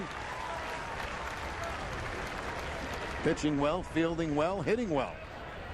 Oh, Jays coming in leading the American League East 13-4 during spring training. Red Sox at 9-5. 1 out for Jacoby Ellsbury. Shortens up and takes strike 1. Jacoby had a double back in the 1st inning. Fouled out to the 3rd baseman Encarnacion in the 3rd inning. Wraps it foul and is down 0-2. Red Sox pen is busy as Andrew Miller is warming in the pen. Dustin Pedroia waits on deck with 1 out.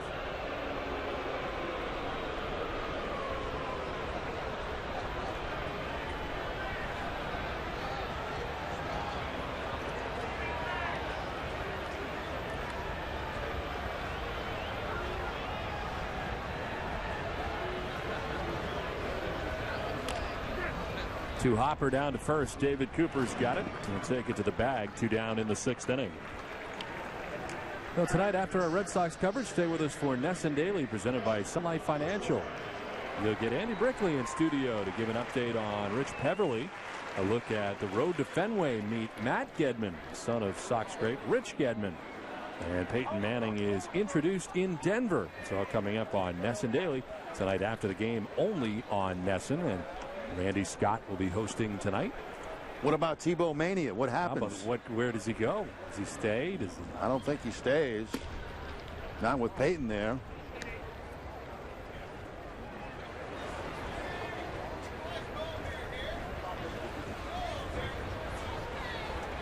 Maybe Bill Belichick could use him maybe at 1st and goal or something, you know.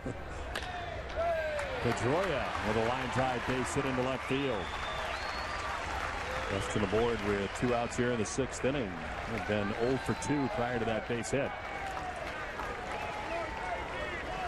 And Pedroia having a .333 spring and 1 for 3 tonight as he gets on top of that fastball, hits the line drive to left field for the base hit.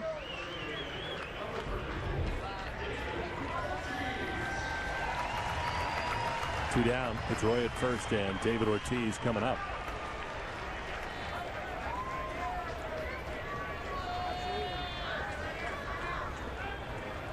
Drew Carpenter into the game for the Jays. in there for strike one to David Ortiz.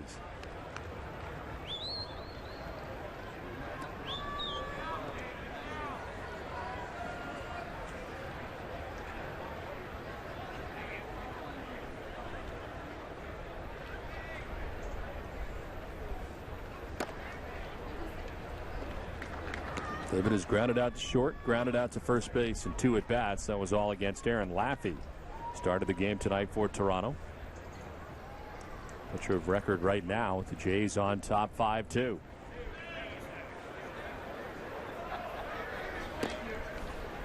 Outside for ball 2.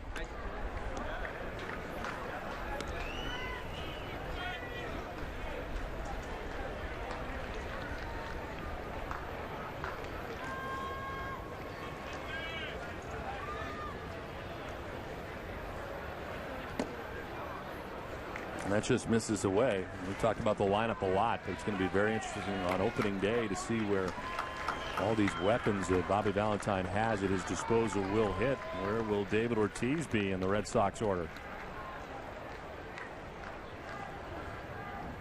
3-1 is popped up foul. Off to the left, that'll get out of play. All I know is that you got Justin Verlander looking to face on opening day. Last year's Cy Young MVP.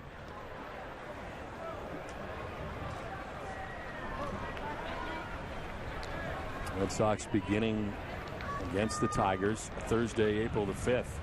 Friday an off day, and then they'll play Saturday against the Tigers and Sunday against the Tigers before heading to Toronto to take on these Jays for 3. There's a ground ball into the shift on the right side. Johnson's throw is in time to get Big Papi. And to end the 6th inning through 6-5-2, Toronto on top.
Nation, if you need medical care at Fenway Park, visit the Beth Israel Deaconess First Aid Stand behind Section 12. Beth Israel Deaconess Medical Center is the official hospital of the Boston Red Sox. Visit them at bidmc.org. 5-2 Blue Jays on top of the Red Sox, top half of the 7th inning. And the Red Sox moving on to their 4th pitcher of the night, Andrew Miller, into the game, his 3rd appearance. A little elbow stiffness that sidelined him for a while. He's pitched in 2 games. Not giving up a run in 3 innings. New battery made for him as Ryan Lavarnway now does the catching. Kelly Shopik, this night is over. He had a 2-run home run.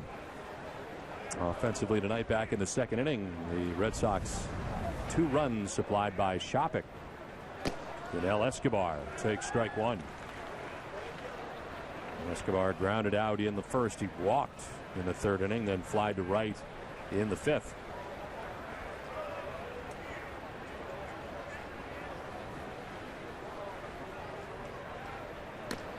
The Red Sox also have a new first baseman, Lars Anderson. Trying to get loosened up as he comes into this game.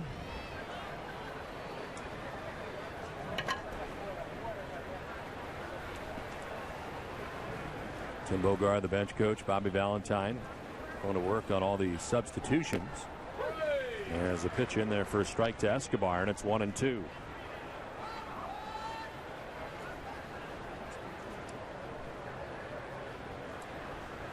Looks like an injury to Andrew Miller is after that pitch. He kind of fell off to the third base side and very quickly out to the mound goes Bob McClure.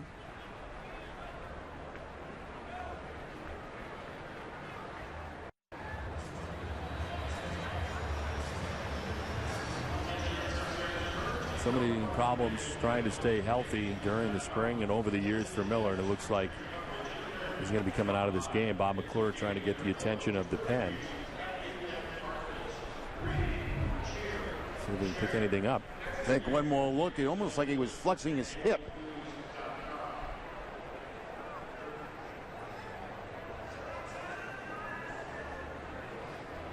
Yeah, calling right from somebody from the dugout immediately after that last pitch.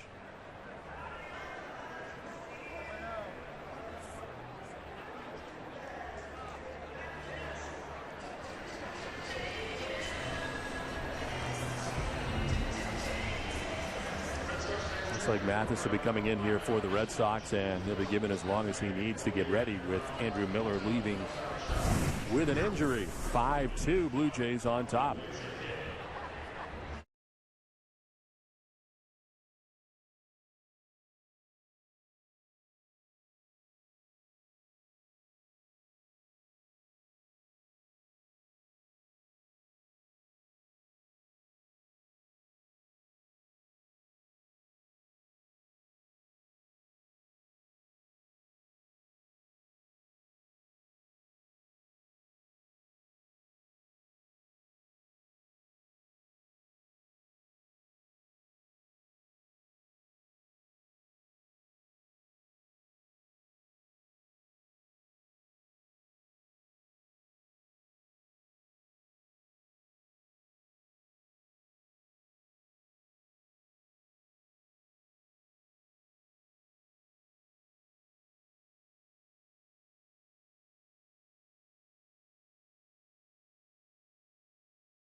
Five-2 Blue Jays on top of the Red Sox.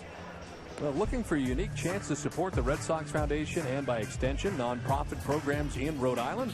Be one of the first fans with a Rhode Island Red Sox license plate. This opportunity is open to Red Sox fans with a passenger or commercial plate currently registered in Rhode Island. For more information, visit redsoxfoundation.org. Wally apparently is a Rhode Island resident. He must be now. He's got the first plate out of Rhode Island. Yes. Well, another look at the injury for Andrew Miller. Has to leave this game. Hard to tell exactly what this was, but immediately he called for the dugout to come out. And after that, we saw him kind of bending from side to side. So I don't know, it's something to do with his hip. Hard to tell. I'm not going to speculate what it might be, but certainly in a lot of pain right there. New pitcher into the game is Doug Mathis. Be his fourth appearance of the spring. No record with a 1.50 earned run average. No walks to 5 Ks, and opponents are hitting at .217 against Mathis. Given as long as he needs to warm up, he was not warming up in the pen while Andrew Miller was working in the game, so he was not ready.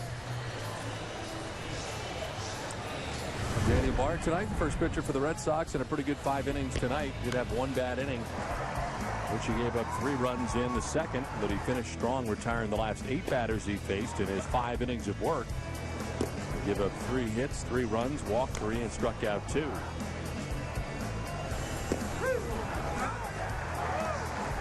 to freeze Jose Bautista in the 5th inning. Was the last batter that he faced. Look at his line again for Bard in his 4th appearance, 3rd start.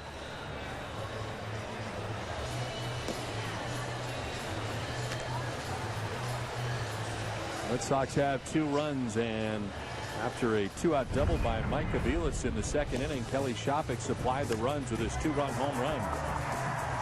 11 home runs last year for the Tampa Bay Rays, and it's a home run here. The time made it 3-2 Blue Jays, but the Jays had 2 more in the 6th inning.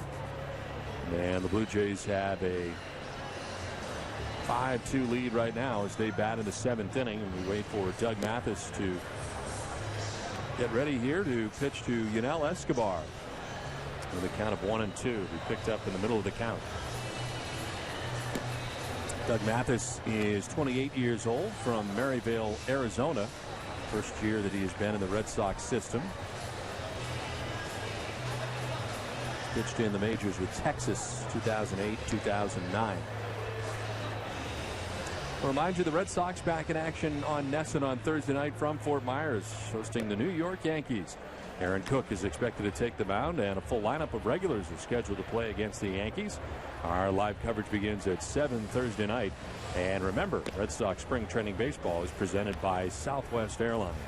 And the Bruins and San Jose Sharks will follow baseball on Thursday night. A West Coast swing for the Boston Bruins.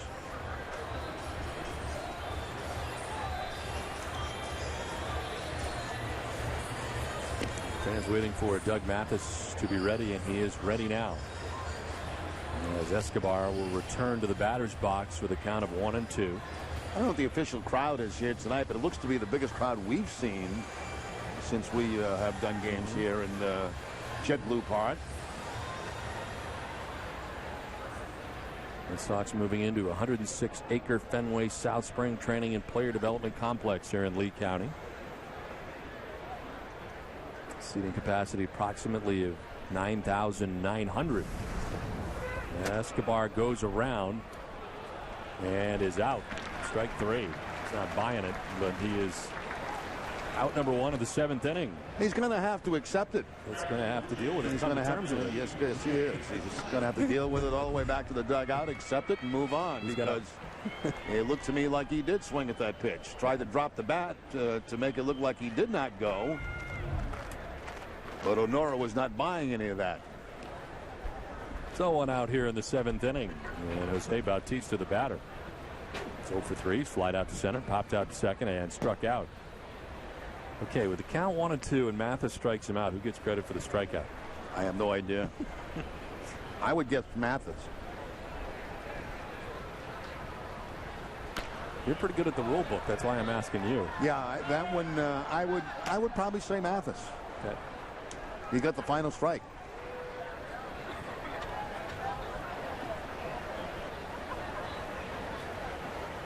It's like if a pitcher comes in with an injury, a 3-ball, no strike count, throws a ball, he gets charged with the walk. On the ground down to Anderson. He'll just tag the bag, and Mathis has 2 quick outs here in the 7th inning. I've been studying the rule book too. That's one thing I've been doing in some of my spare time. How do you have any spare time? You're so very busy going to games. We're on the road and at home. Well, you get taken. You know, I try to take it one chapter at a time and read it really slow because it is hard. It's confusing. I'll tell you this: it's not easy reading. It's not easy reading, and it's something you got to read over and over again because you know it's anything can happen. Exactly, and you know you try to be on top of the rules. It's virtually almost impossible to be. But I got through the pitches section yesterday. Now I'm ready to start it all over again. Pitches section is the last section. I'm amazed by how many players don't really know the rules. Oh, I had no clue when I was playing. So absolutely no clue. So you're arguing stuff that You may have had no idea whether or not. Well, you it's were right mostly ball and strike things, and out of safe at first base and second base. That's generally what you argue. When it comes to rules, though, forget about it. That's you leave that to the manager and hope he knows it. Thames with the foul tip, and he's down 1-2. Did you know that a batted ball that hits the pitcher's rubber and does not make contact with the pitcher or any other infielder and goes between the first base line and the third base line before it reaches the bags, it's a foul ball? I know that. Hold on. The 1-2 is sent foul, and I had it happen to me. It was a AAA doing a Paw Sox game against the Richmond Braves where the ball hit the mound. It did not hit the rubber. Right. But it hit the mound. Like 3 guys came to get it. Right. It hit the mound and then rolled all the way to foul ground, and I was totally perplexed. I think that ball's in play. I think it's foul. Because no one touched it. If it hits the rubber and it goes, fair foul between home and the baseline. Right. Third base or first base. It's definitely a foul ball. Definitely foul ball. Definitely foul but if ball. nobody touches it and it's spinning and it rolls out and ends up foul, nobody touched it. Yeah. It's foul. I was stunned. No idea. Not the first time I've had no idea what's going on, and it won't be the last time. No. It's going to happen at any moment. But By the way, when they designed this park, did they design it just to show you on camera? That's it. That was it. I had actually heard the plans before they set it up was to show only the play-by-play announcer that the color analyst would not be part of the framing of the booth shot. This one sent foul. Why are you not in the shot? Is it because where you're sitting? Well, I mean, I can slide over here, but I can't do my job from over here. What am I going to do? So there we go. Now you're in the picture. It's a great shot. You're comfortable. All my equipment's over here. I mean, my scorecard's over here. My monitor's over here. I just can't sit here and look. Just look natural. And plus, I got this thing right in front of me. Yeah, it's natural. You don't need to see the field. 3-2.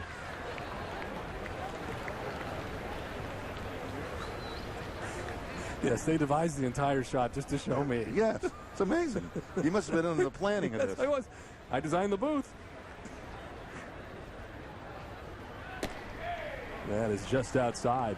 And Tim's down to first base with 2 outs. Once again, it's about 10 below 0 in the booth here again tonight. Beautiful night outside here in Southwest Florida, but air conditioning works very well here at JetBlue Stadium. There's the shot we're looking for. That's scary. Where is that coming from? High first. Where's high first? There you go. There you go. Oh, there you go. Oh, yeah. Look at How that. you doing? Good-looking older gentleman. Throwing his line down the left field line. And a fair ball. Headed towards the corner. Cody Ross will go dig it out. As Thames stops at third, it's a double for Encarnacion.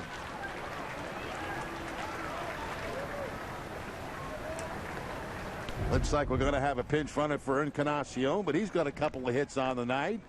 Something off speed, it looked like that time from Mathis inside, and Encarnacion right down that left field line.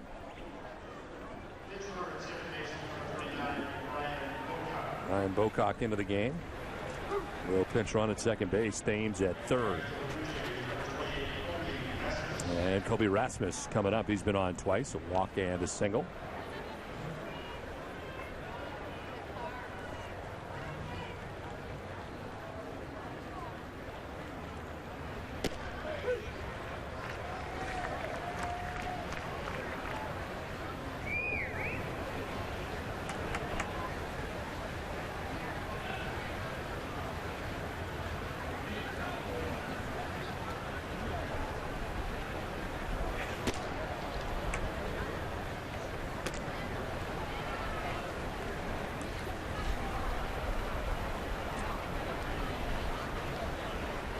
In your broadcasting career, have you always worked to your left? Yes. Always? Actually, no. In every sport that you've done? No. Actually, no. This one is down the first baseline foul. Come to think of it, at AAA, I think I worked to my right. I worked where you were. Really? Yeah, but that was radio. TV, I think everybody does it the way we do it, right? Play-by-play guy on the left, color analyst on the right. I don't know. That's interesting. I don't know. I think all the play-by-play guys are on the left. Are they? Yeah. Have to pay attention to that. No, actually, the guys in New York, they got a bunch of guys, they right? got 3 guys. So I still think Michael's on the left. is he really? Yeah. 1-2 is why you want to change seats? No. Ellsbury in center field. Ellsbury makes the catch to end the inning. Kids having a good time. Blue Jays have a 5-2 lead.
Five-2 Blue Jays on top of the Red Sox. We get ready for the bottom of the seventh inning. We want to remind you, Red Sox Magazine is packed full of exclusive features, interviews, and photos of your favorite players from today and yesterday.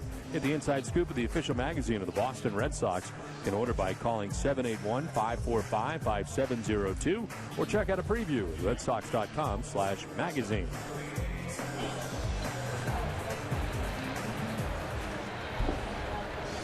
So on to the last half of the seventh inning. Red Sox trailing by 3 runs, down 5-2.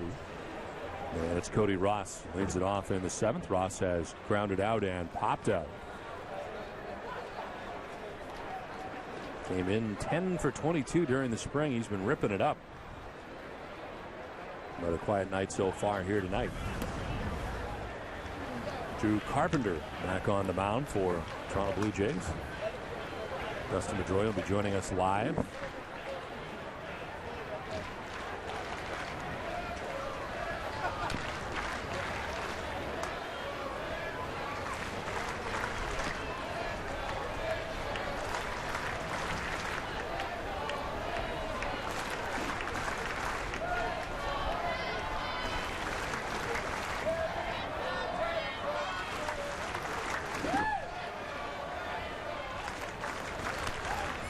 Popped up. Back comes Jerome, the catcher, and he makes the catch. Nice play. Went all the way back to the screen to make the grab. Retires Cody Ross. Yeah, it looked like that was going to be a screen scratcher on the way down, but no. Jerome able to make the play, pick up the first out here of the seventh inning. We got the report on Miller, who left the game with a mild left hamstring strain. So Andrew Miller leaving with a mild left hamstring strain.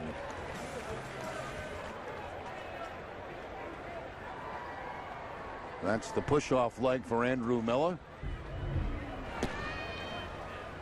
One down in the inning for Ryan Sweeney. 0 for 2 tonight. Sweeney struck out in the second, lined out in the fourth.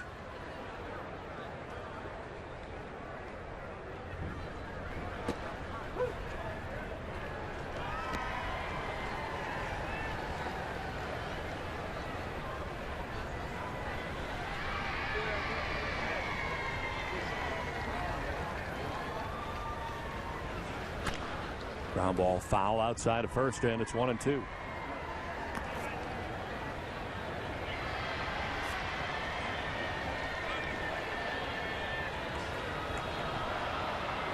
Second inning of relief for Drew Carpenter. Aaron Laffey went the first 5 innings, giving up 2 runs. It's been a quiet spring for Ryan Sweeney, who's now 1 for 14 so far in spring training.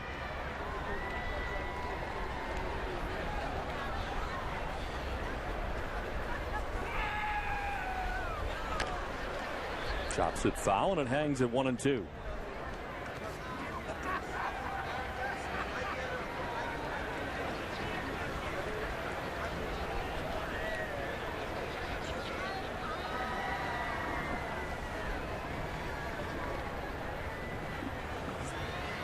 Tonight's Red Sox starter, Daniel Bard, went the first 5 innings, giving up 3 runs in his 4th appearance, 3rd start. A swing and a miss for strike 3. Bard meeting with the media. A lot of good stuff to build on, I think. Obviously, I'd like to have that second inning back. But, I think I learned some good things, and the difference to me from last outing to this one, I'm not happy about I guess it was 3 walks today, but it was a lot different mentality that led to them. I felt like I stayed aggressive despite, falling behind and end up walking them, but they weren't unaggressive. I wasn't aiming the ball, picking at corners, pitching away from contact. They were just straight up came out of my mechanics, for a few pitches and ended up walking them. So, but that's, I think, pretty standard at this point in spring training. Obviously, not happy about it, but if that's the worst thing, I felt like when I was in the zone, they weren't squaring many balls up. I think they hit 2 balls on the barrel well. So I'm definitely felt like it was a more aggressive outing on my part. If you take out those couple hitters. Was it mostly fastball command in front of you? Yeah, because I was able to throw the slider for a strike most of the time when I wanted to. It's just, going back and forth between the wind-up and stretch, just still trying to get that timing to where it's the same and where the arm's getting out on time. So, it's close, and I felt like I had it the last 3 innings, to be honest with you. That walk to lead off the 3rd, I felt like 2 of those pitches couldn't called strikes, and that kind of changes things if we're having a different conversation. But I honestly felt like I settled in and got real comfortable as the game went on. Nothing turned anything around. I just think I had a string of a couple walks that got me in trouble. As simple as that. I don't think I was making bad pitches. I think even the ball Snyder hit, it's a pretty decent fastball away that, in my opinion, he's a little bit late on, but gets the barrel to it and, shoots it down the line. So you can't really, I can't really get too mad at myself over that pitch. If the bases weren't loaded, it wouldn't have been a big deal.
5-2, Blue Jays on top of the Red Sox. We get ready for the 8th inning. Joining us live from the Red Sox dugout is Dustin Pedroia. Dustin, how are things going so far in spring training for you?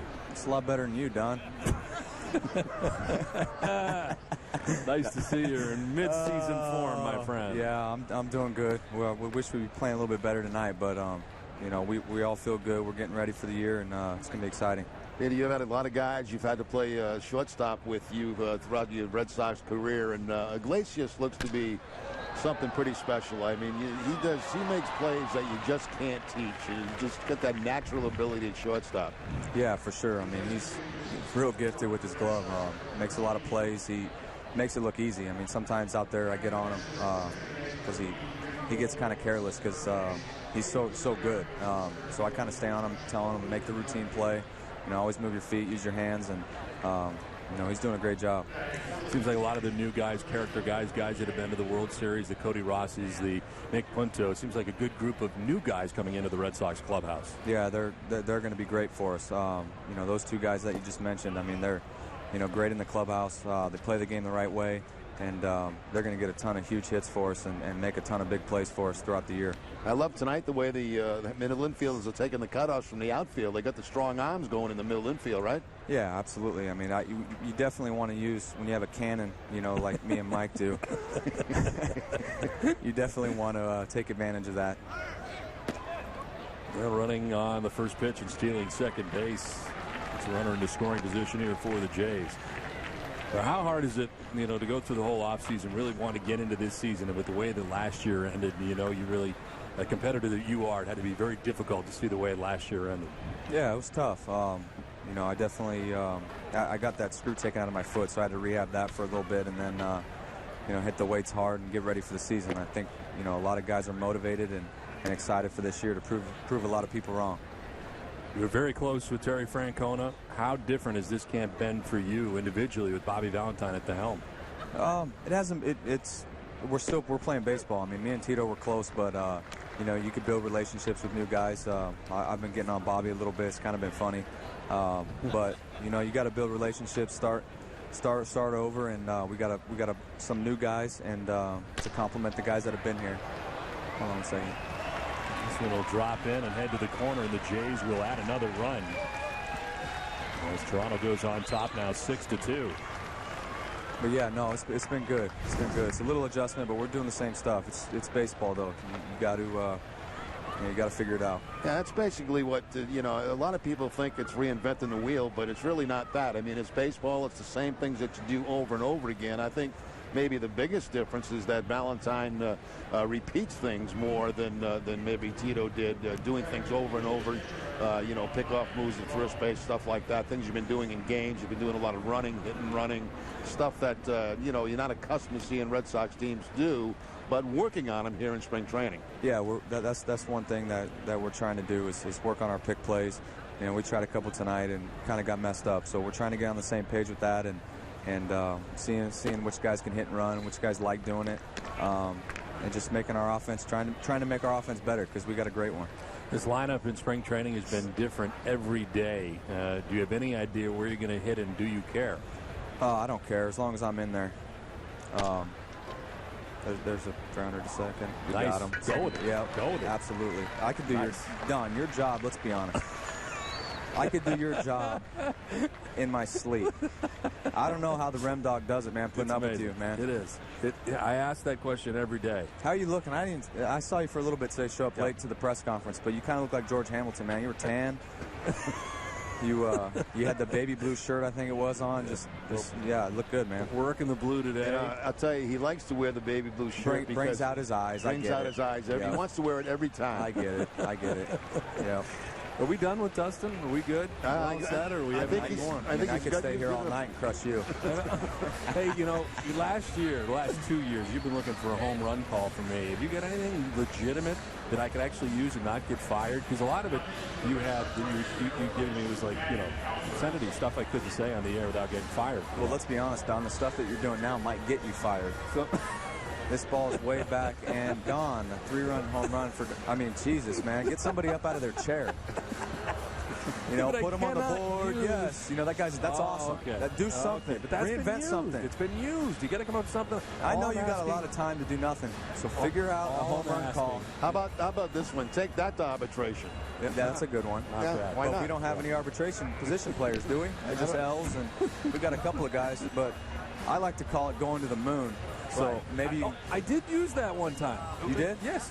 You dropped that on me somewhere. I think it was in Colorado the night you had 3, and I actually used it. yeah, just say La Luna. That's all you need to say. Okay. Well, we're gonna work on moon.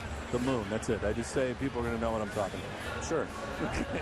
You can take it on in, Dustin. Thanks. Appreciate it, guys. Hey, that was great. Be good, all right? Great talking with you. All right, take care. All right. Bye now.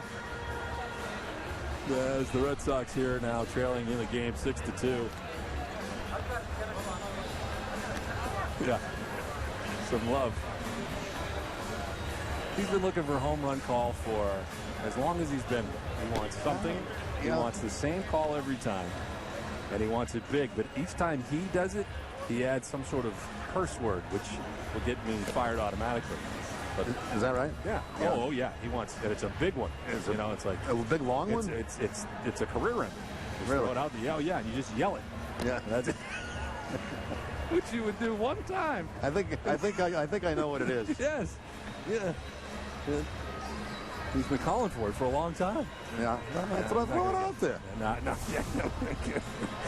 Matt Albert is into the game. Doug Mathis leaves.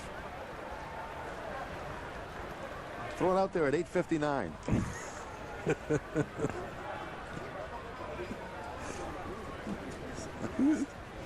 We could tease it. Yeah. Coming up next.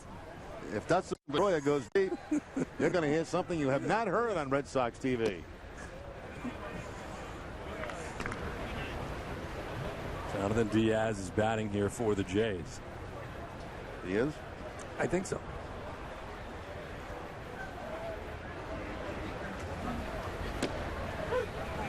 And there for a strike, and it's 1-1. We will hear more from Daniel Bard's press conference in a moment.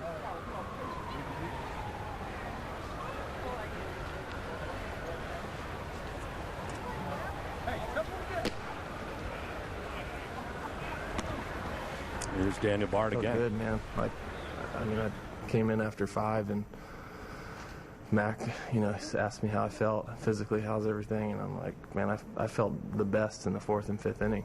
I mean, I really physically, fatigue has not been an issue. I think the simplicity of the way I throw is helping me in that aspect. So it's just it's a matter of getting the mechanics settled early, because I feel like if I can get into that groove in the 1st and 2nd inning, it's something I can carry later into the game. On the one hand, Valentine's been saying you're doing very well. But when we asked him before the game today, if he was ready, he was a fourth starter. He said, are you getting a different message from him? And is he just being coy publicly? No, I don't expect to be handed anything.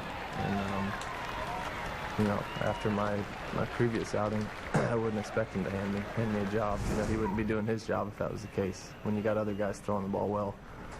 So, I think today was a good, building block, and I showed him I can get through, 5 innings in a reasonable amount of pitches, and, who knows if if this is a normal game and I go 2 more innings, we're talking about a pretty good outing. So, I'm going to focus on that and build on it, and, I think it was good mentally for me to get through 5 too. So, I take a lot of positives from it.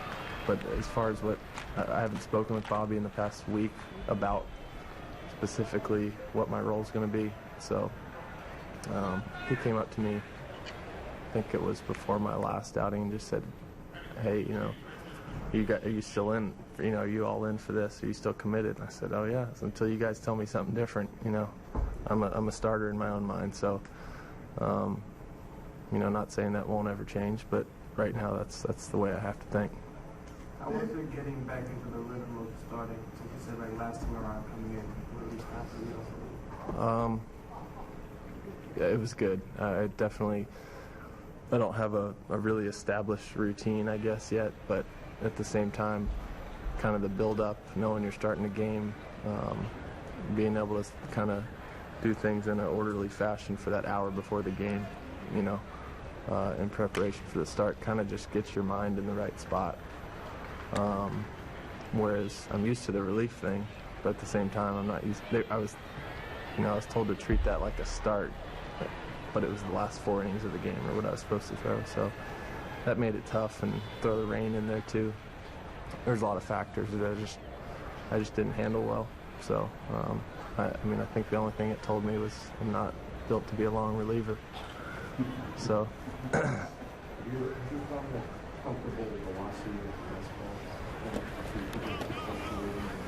Well, I think the difference between today and my last outing was I stayed aggressive with it. I wasn't saying, okay, I'm going to take a little off this fastball, or, you know, try to ease into it at the beginning of the game. I came out, you know, maybe not quite what I do as in relief for 1 inning, but pretty close to it. And I think that's the way it has to be for me. And today was a good test because, you know, I came out, you know, throwing everything basically 100% and still felt good at 80 pitches. So I mean, I think that, to me, that tells myself a lot that I'm able to do that.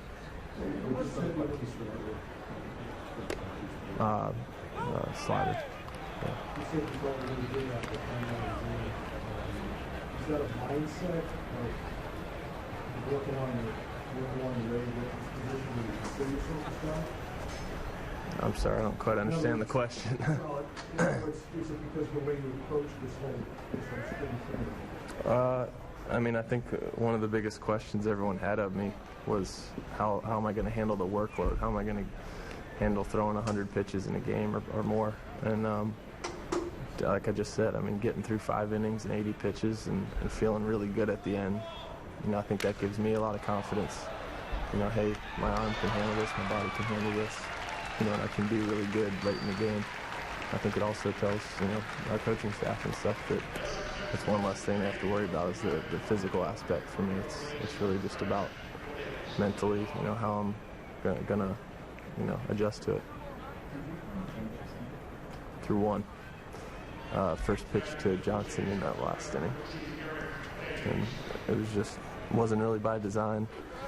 I did go in with a little more mentality that I'm pitching for outs. I'm not going to force myself to work on anything this outing because you want to see good results too, because shoot, I can go out and work on stuff all spring and come out with a 15 ERA and I can feel great about it, but not a lot of other people are going to feel very good about it. So, you know, I attacked him primarily with, you know, my 2 best pitches and threw a lot of sinkers too, a lot of 2-seamers. So, kind of experiment with a couple different change-up grips, and I was kind of in between them. So, we just kind of stayed away from it. But the one I threw was good. So.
Now Ryan Lavarnway on the first pitch of the inning is lined out sharply to first base for the first out of the bottom of the 8th inning.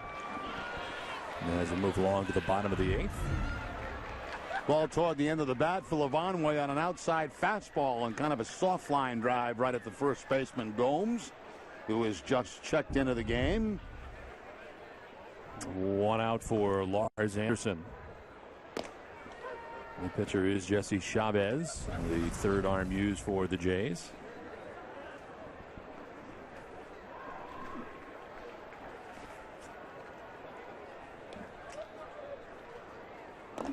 Swing and a miss, and it's 0-2. We've seen Aaron Laffey, 5 innings, 2 runs. Drew Carpenter came in for 2 innings, giving up 2 hits and no runs. Struck out a batter. Now Jesse Chavez dealing with Lars Anderson.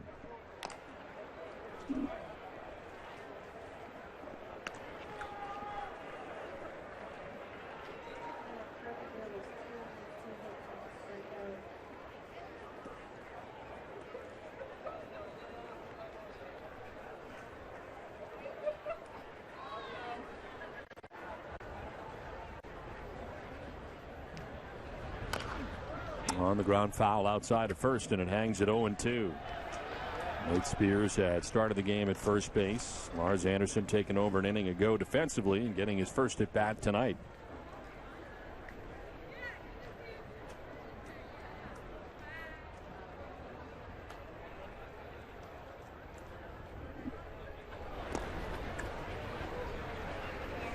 Seven runs on 12 hits, no errors for the Jays. 2 runs on 5 hits and no errors for the Red Sox. The Red Sox only runs tonight coming on a 2-run home run by Kelly Shopik back in the 2nd inning. 1-2 to Anderson. And a swing and a miss. Strikes out for the 2nd out of the 8th.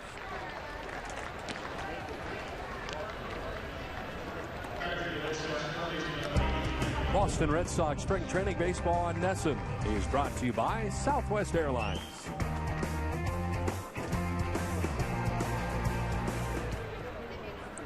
2 down in the 8th inning, and it brings up Will Middlebrooks, who took over at third base. Takes the breaking ball for strike 1. Nick Punto had started the game at third. Punto was 0 for 3 in the game.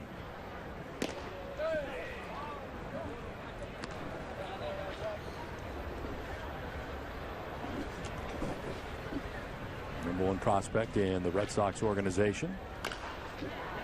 Ground ball foul.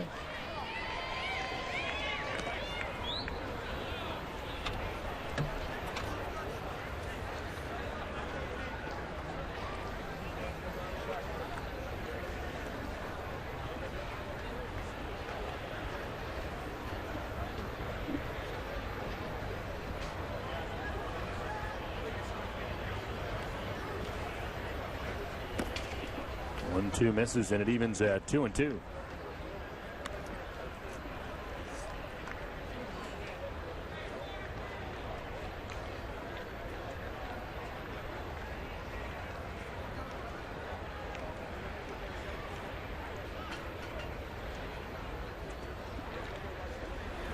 Swing and a miss.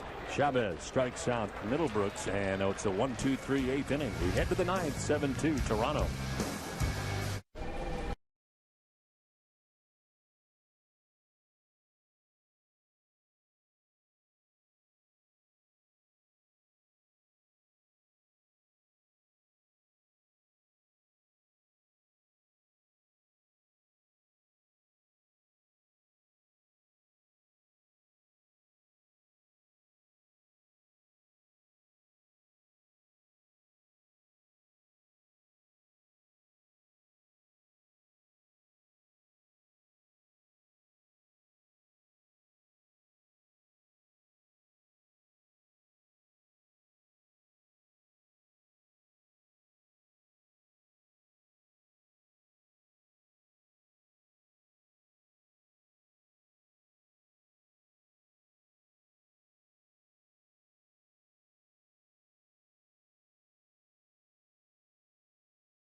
Blue Jays on top of the Red Sox as we head to the top half of the 9th inning.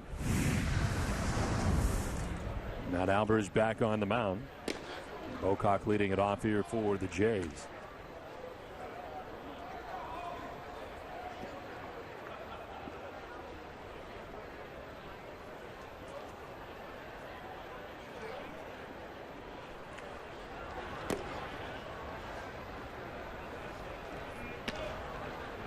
Clean Bard tonight. Carlson, Bowden, Miller, Mathis, and now Albers.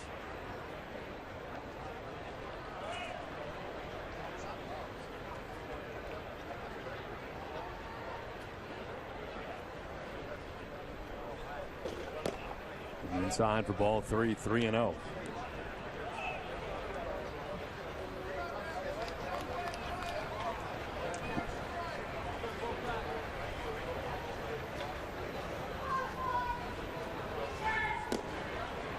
And a 4-pitch walk to begin things in the 9th inning.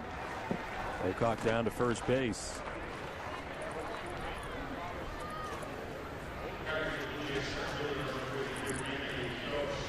Here comes Ghost to bat with one on and nobody out in the 9th.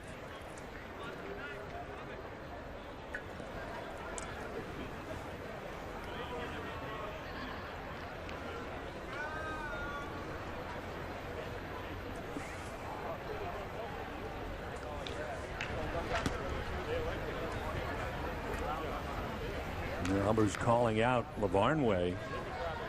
He starts his inning with 5 straight balls.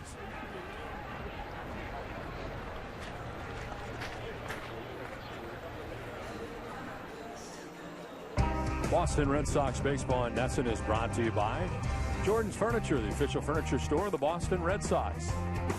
Ace Ticket. And by New Balance, the official footwear and apparel sponsor of the Boston Red Sox. New Balance, let's make excellent happen. One on, nobody out here in the 9th inning. The 1-0 pitch is in there for a strike over the outside corner. Now, Thursday night, if it's not enough to tune in to see the Yankees, we're also going to be wearing New Balance Tommy Bahamas on Thursday night. That's been decided. We only have one, though. And this and we really could use two or three more. And that would really round out the whole season for us. Nice, we're to Texas and St. Pete and maybe a blue. I'd say, I like red. I don't believe red doesn't look good on TV. I think it does. I agree. We are the Red Sox. So, red, maybe a blue. That's a little too much. That might be a little much. That's a Bavacqua. Tough on camera. But 2 more would be good. I mean, we're getting to that point where they're going to start to smell. Mix in a dry clean. Goes Goss. Back-to-back walks to begin things here in the 9th. I mean, but I'm sure the nice folks over at New Balance are getting those made up right now and sending them to Nesson. And hopefully we can send them directly to Fort Myers down here to. Well, it would be nice if we could wear them every night. Yeah. Just about every night. Right. We have plenty of games left. Yeah. And during the regular season. And we noticed there's a jack in the ratings, too, when we wear the Bahamas. I've noticed that. There has been a jump. We're relaxed. Fans at home are relaxed. And it seems like the whole broadcast has a more relaxed feeling to it. Mm-hmm. So, again, we're looking for 2 more. At least 2. Bahamas possibly 3. 3. Well, possibly 3, but so 2 6 definite. altogether between the 2 of them. XLs. Both XLs.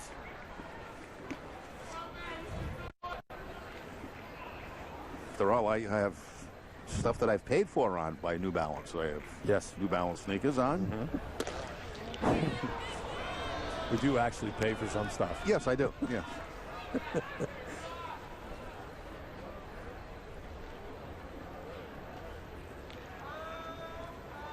Two on, nobody out in the 9th.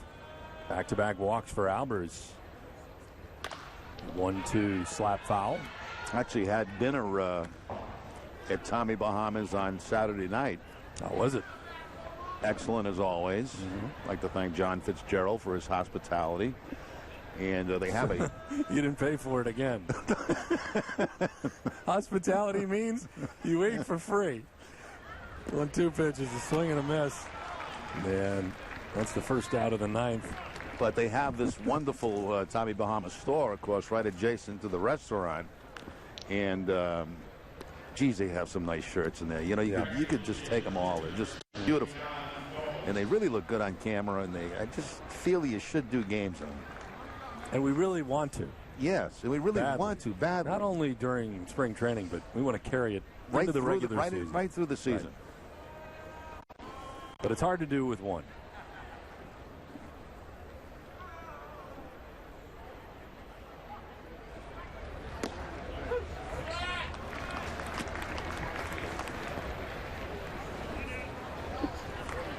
Gomes batting with 2 on, 1 out. And I must say that the one that they picked out for us already. Yes. Very nice. Fabulous. I mean, a perfect color, beautiful. So I don't have that color in any of the Tommy Bahamas that I've had in the past. No. There's a Bavacqua. Wow. Car Bavacqua. Yeah, car Bavacqua. He must really like cars. Car guy. Yeah. And there's a strike 2, 1-2.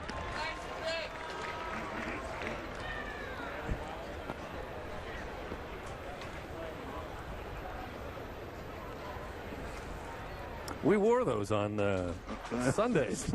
Something similar to the one on the left. Yeah. Can you believe that even happened? I know. Was that every Sunday? Every Sunday. We wore that. Yeah. Like Hawaiian shirt Sunday or something, remember? Yeah. They were comfortable. They were. But not really something I wear anywhere else.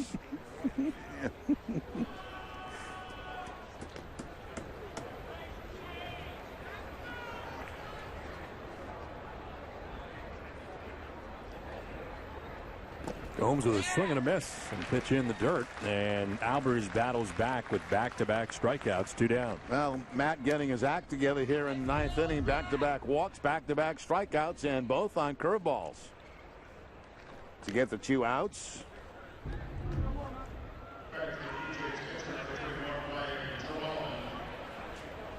So 2 down, 2 on.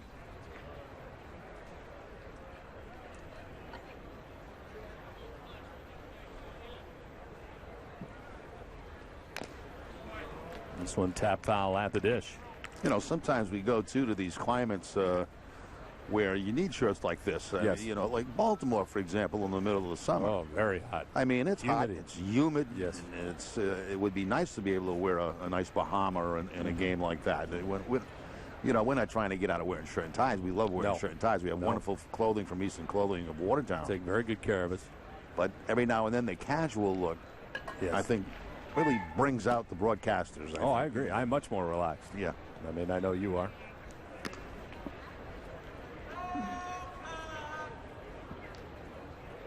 I might be the only 59-year-old guy that really, if I'm not dressed for a game, wears T-shirts and sweatpants. And you're a big sweatpant guy every day during the off-season, aren't you? Just about every day. Sneakers. Yeah. If you run into you in the off-season somewhere in Massachusetts, you're going to see you in a tracksuit. Pretty much, yeah. Yeah. Then I slap on a pair of jeans to go eat or something. Mm-hmm. Yeah, it's nothing fancy.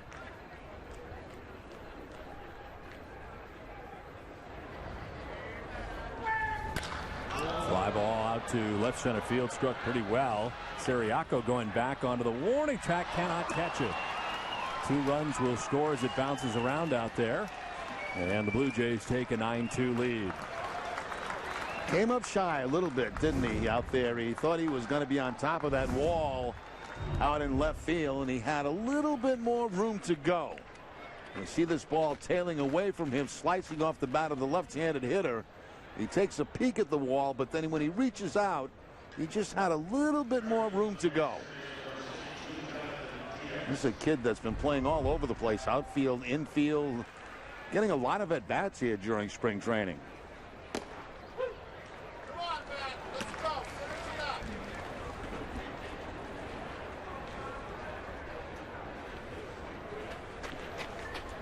One's ruled a double, 2 runs in. 9-2 lead now for the Blue Jays as the pitch misses inside. Ball on a strike. Randy Scott standing by for Nesson Daly. Andy Brickley will be in studio for tonight's NESN Daily. 40th pitch for Albers is foul tipped at the dish.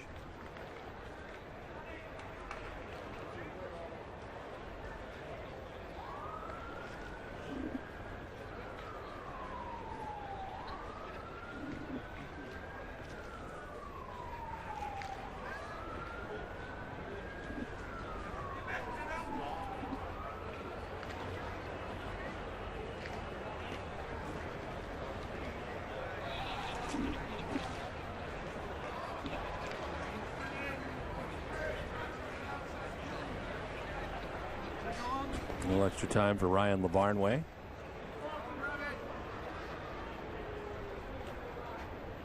Two 2-1 pitch. On the ground by the mound, up the middle. On to first, and it is in time. Wraps up the top of the ninth, 9-2. Toronto adding 2 more. So good.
Tonight, after our Red Sox coverage, share with us for NESN Daily, presented by Sun Life Financial. You'll get Andy Brickley in studio to give an update on Rich Peverly, a look at the road to Fenway, meet Matt Gedman, the son of Red Sox great Rich Gedman, and Peyton Manning introduced in Denver.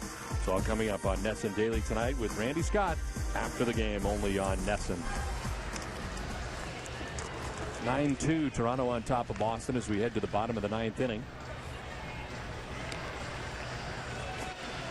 Robert Cuello comes into the game here for the Blue Jays, spending time with the Red Sox in 2010. Appeared in 6 games for the Red Sox in 2010. And Cuello trying to make the Jays here as he comes into the game to pitch the bottom of the ninth inning. Numbers in the spring, he's appeared in 5 games, no record, a 3.60 earned run average. 1 walk to 7 Ks, and opponents hitting at .238 against the 27-year-old Cuello. He had pitched in 2010, not only in Boston for the 6 games, but AA Portland for 14 and 18 with the Paw Sox. He was signed by the Red Sox in November of 08 and signed by the Blue Jays this year in December. And he comes into the game. Pedro Siriaco to lead it off in the bottom of the ninth inning.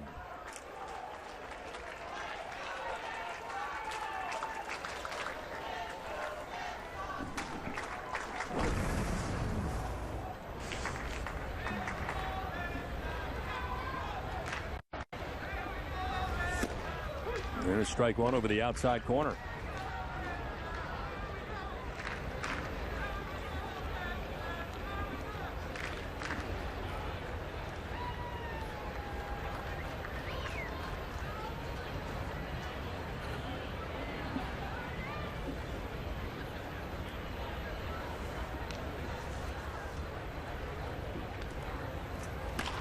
On the ground down the line at third, but foul. And it's 0-2.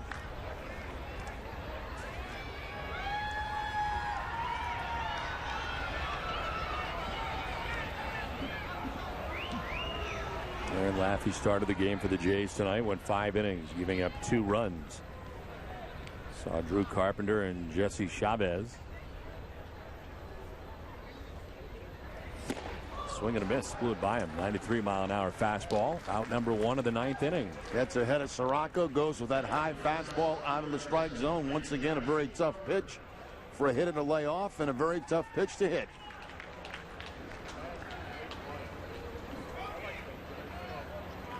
You just see the high fastball so good, but it's just not an easy pitch to hit, especially when it's got something on it. 1 out for Josh Kroger. Pops it up, foul ground.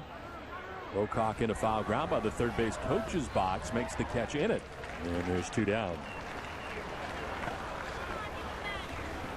Alex Hassan is going to bat here with 2 away in the 9th.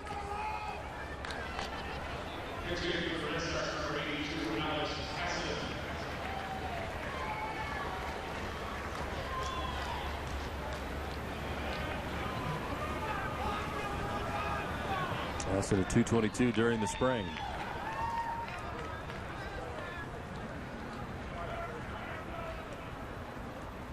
And the fastball up and in. Grabs his attention.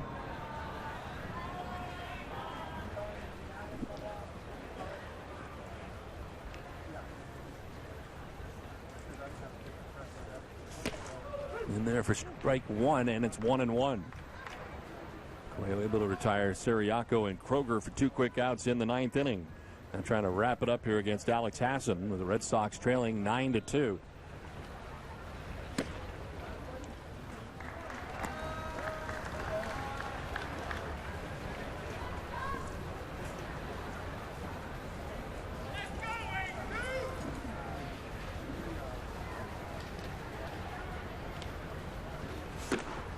In again, and it's 3-1 now to Hassan.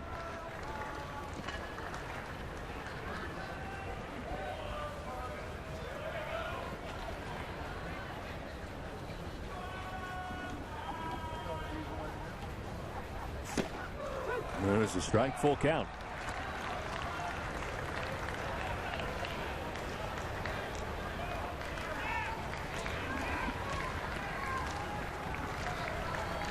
Three-two pitch to Alex Hassan with 2 down in the 9th.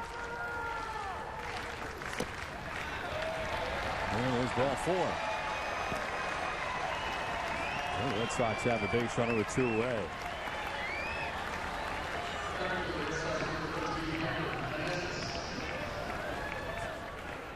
Here comes Meneses with 2 outs and 1 on. He took over at second base for Dustin Pedroia.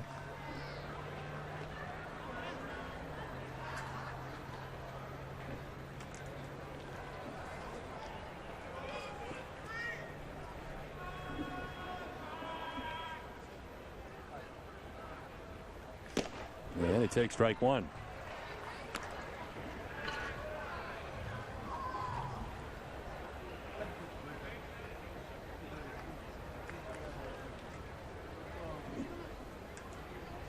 Hiker Meneses, born in Caracas, Venezuela. Signed by the Red Sox as an international free agent. 3 levels last year: Greenville, Salem, and Portland last season.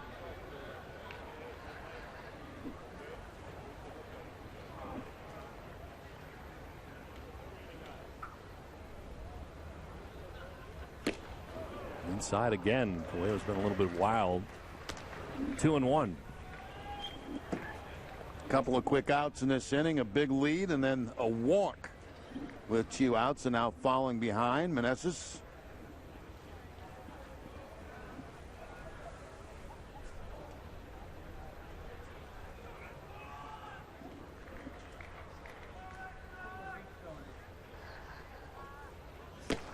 Swing and a miss. 2-2.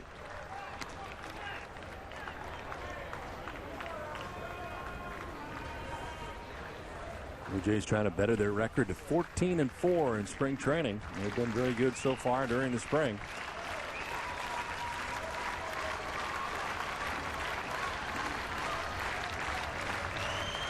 Two-two pitch. Fouled off to the right, out of play.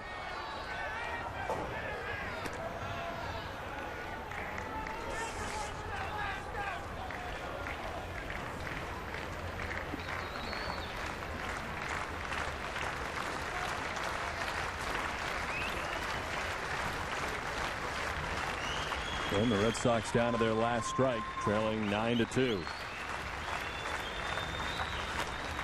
The pop-up kind of jammed him.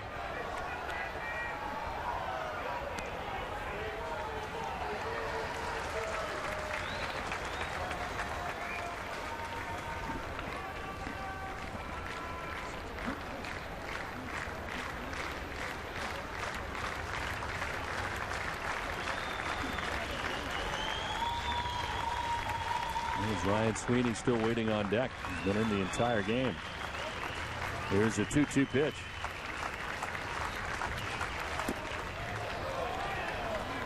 Full count.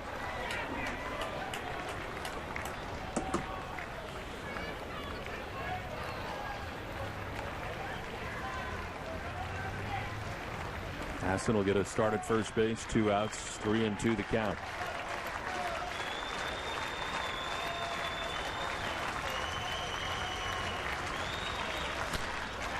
Popped up into shallow right center field. It's falling, but from right to make the catch that ends the game. So the Blue Jays end up winning 9-2 as they come into JetBlue Park and beat the Red Sox tonight 9-2. Jerry Remy, I'm Don Orsillo saying good night from Fort Myers. Join us again Thursday night. Red Sox host the New York Yankees. Our live coverage begins at 7 o'clock right here from JetBlue Park. This has been a presentation of NESN, New England's most watched sports network. Stay tuned next for NESN Daily. Here's Randy Scott.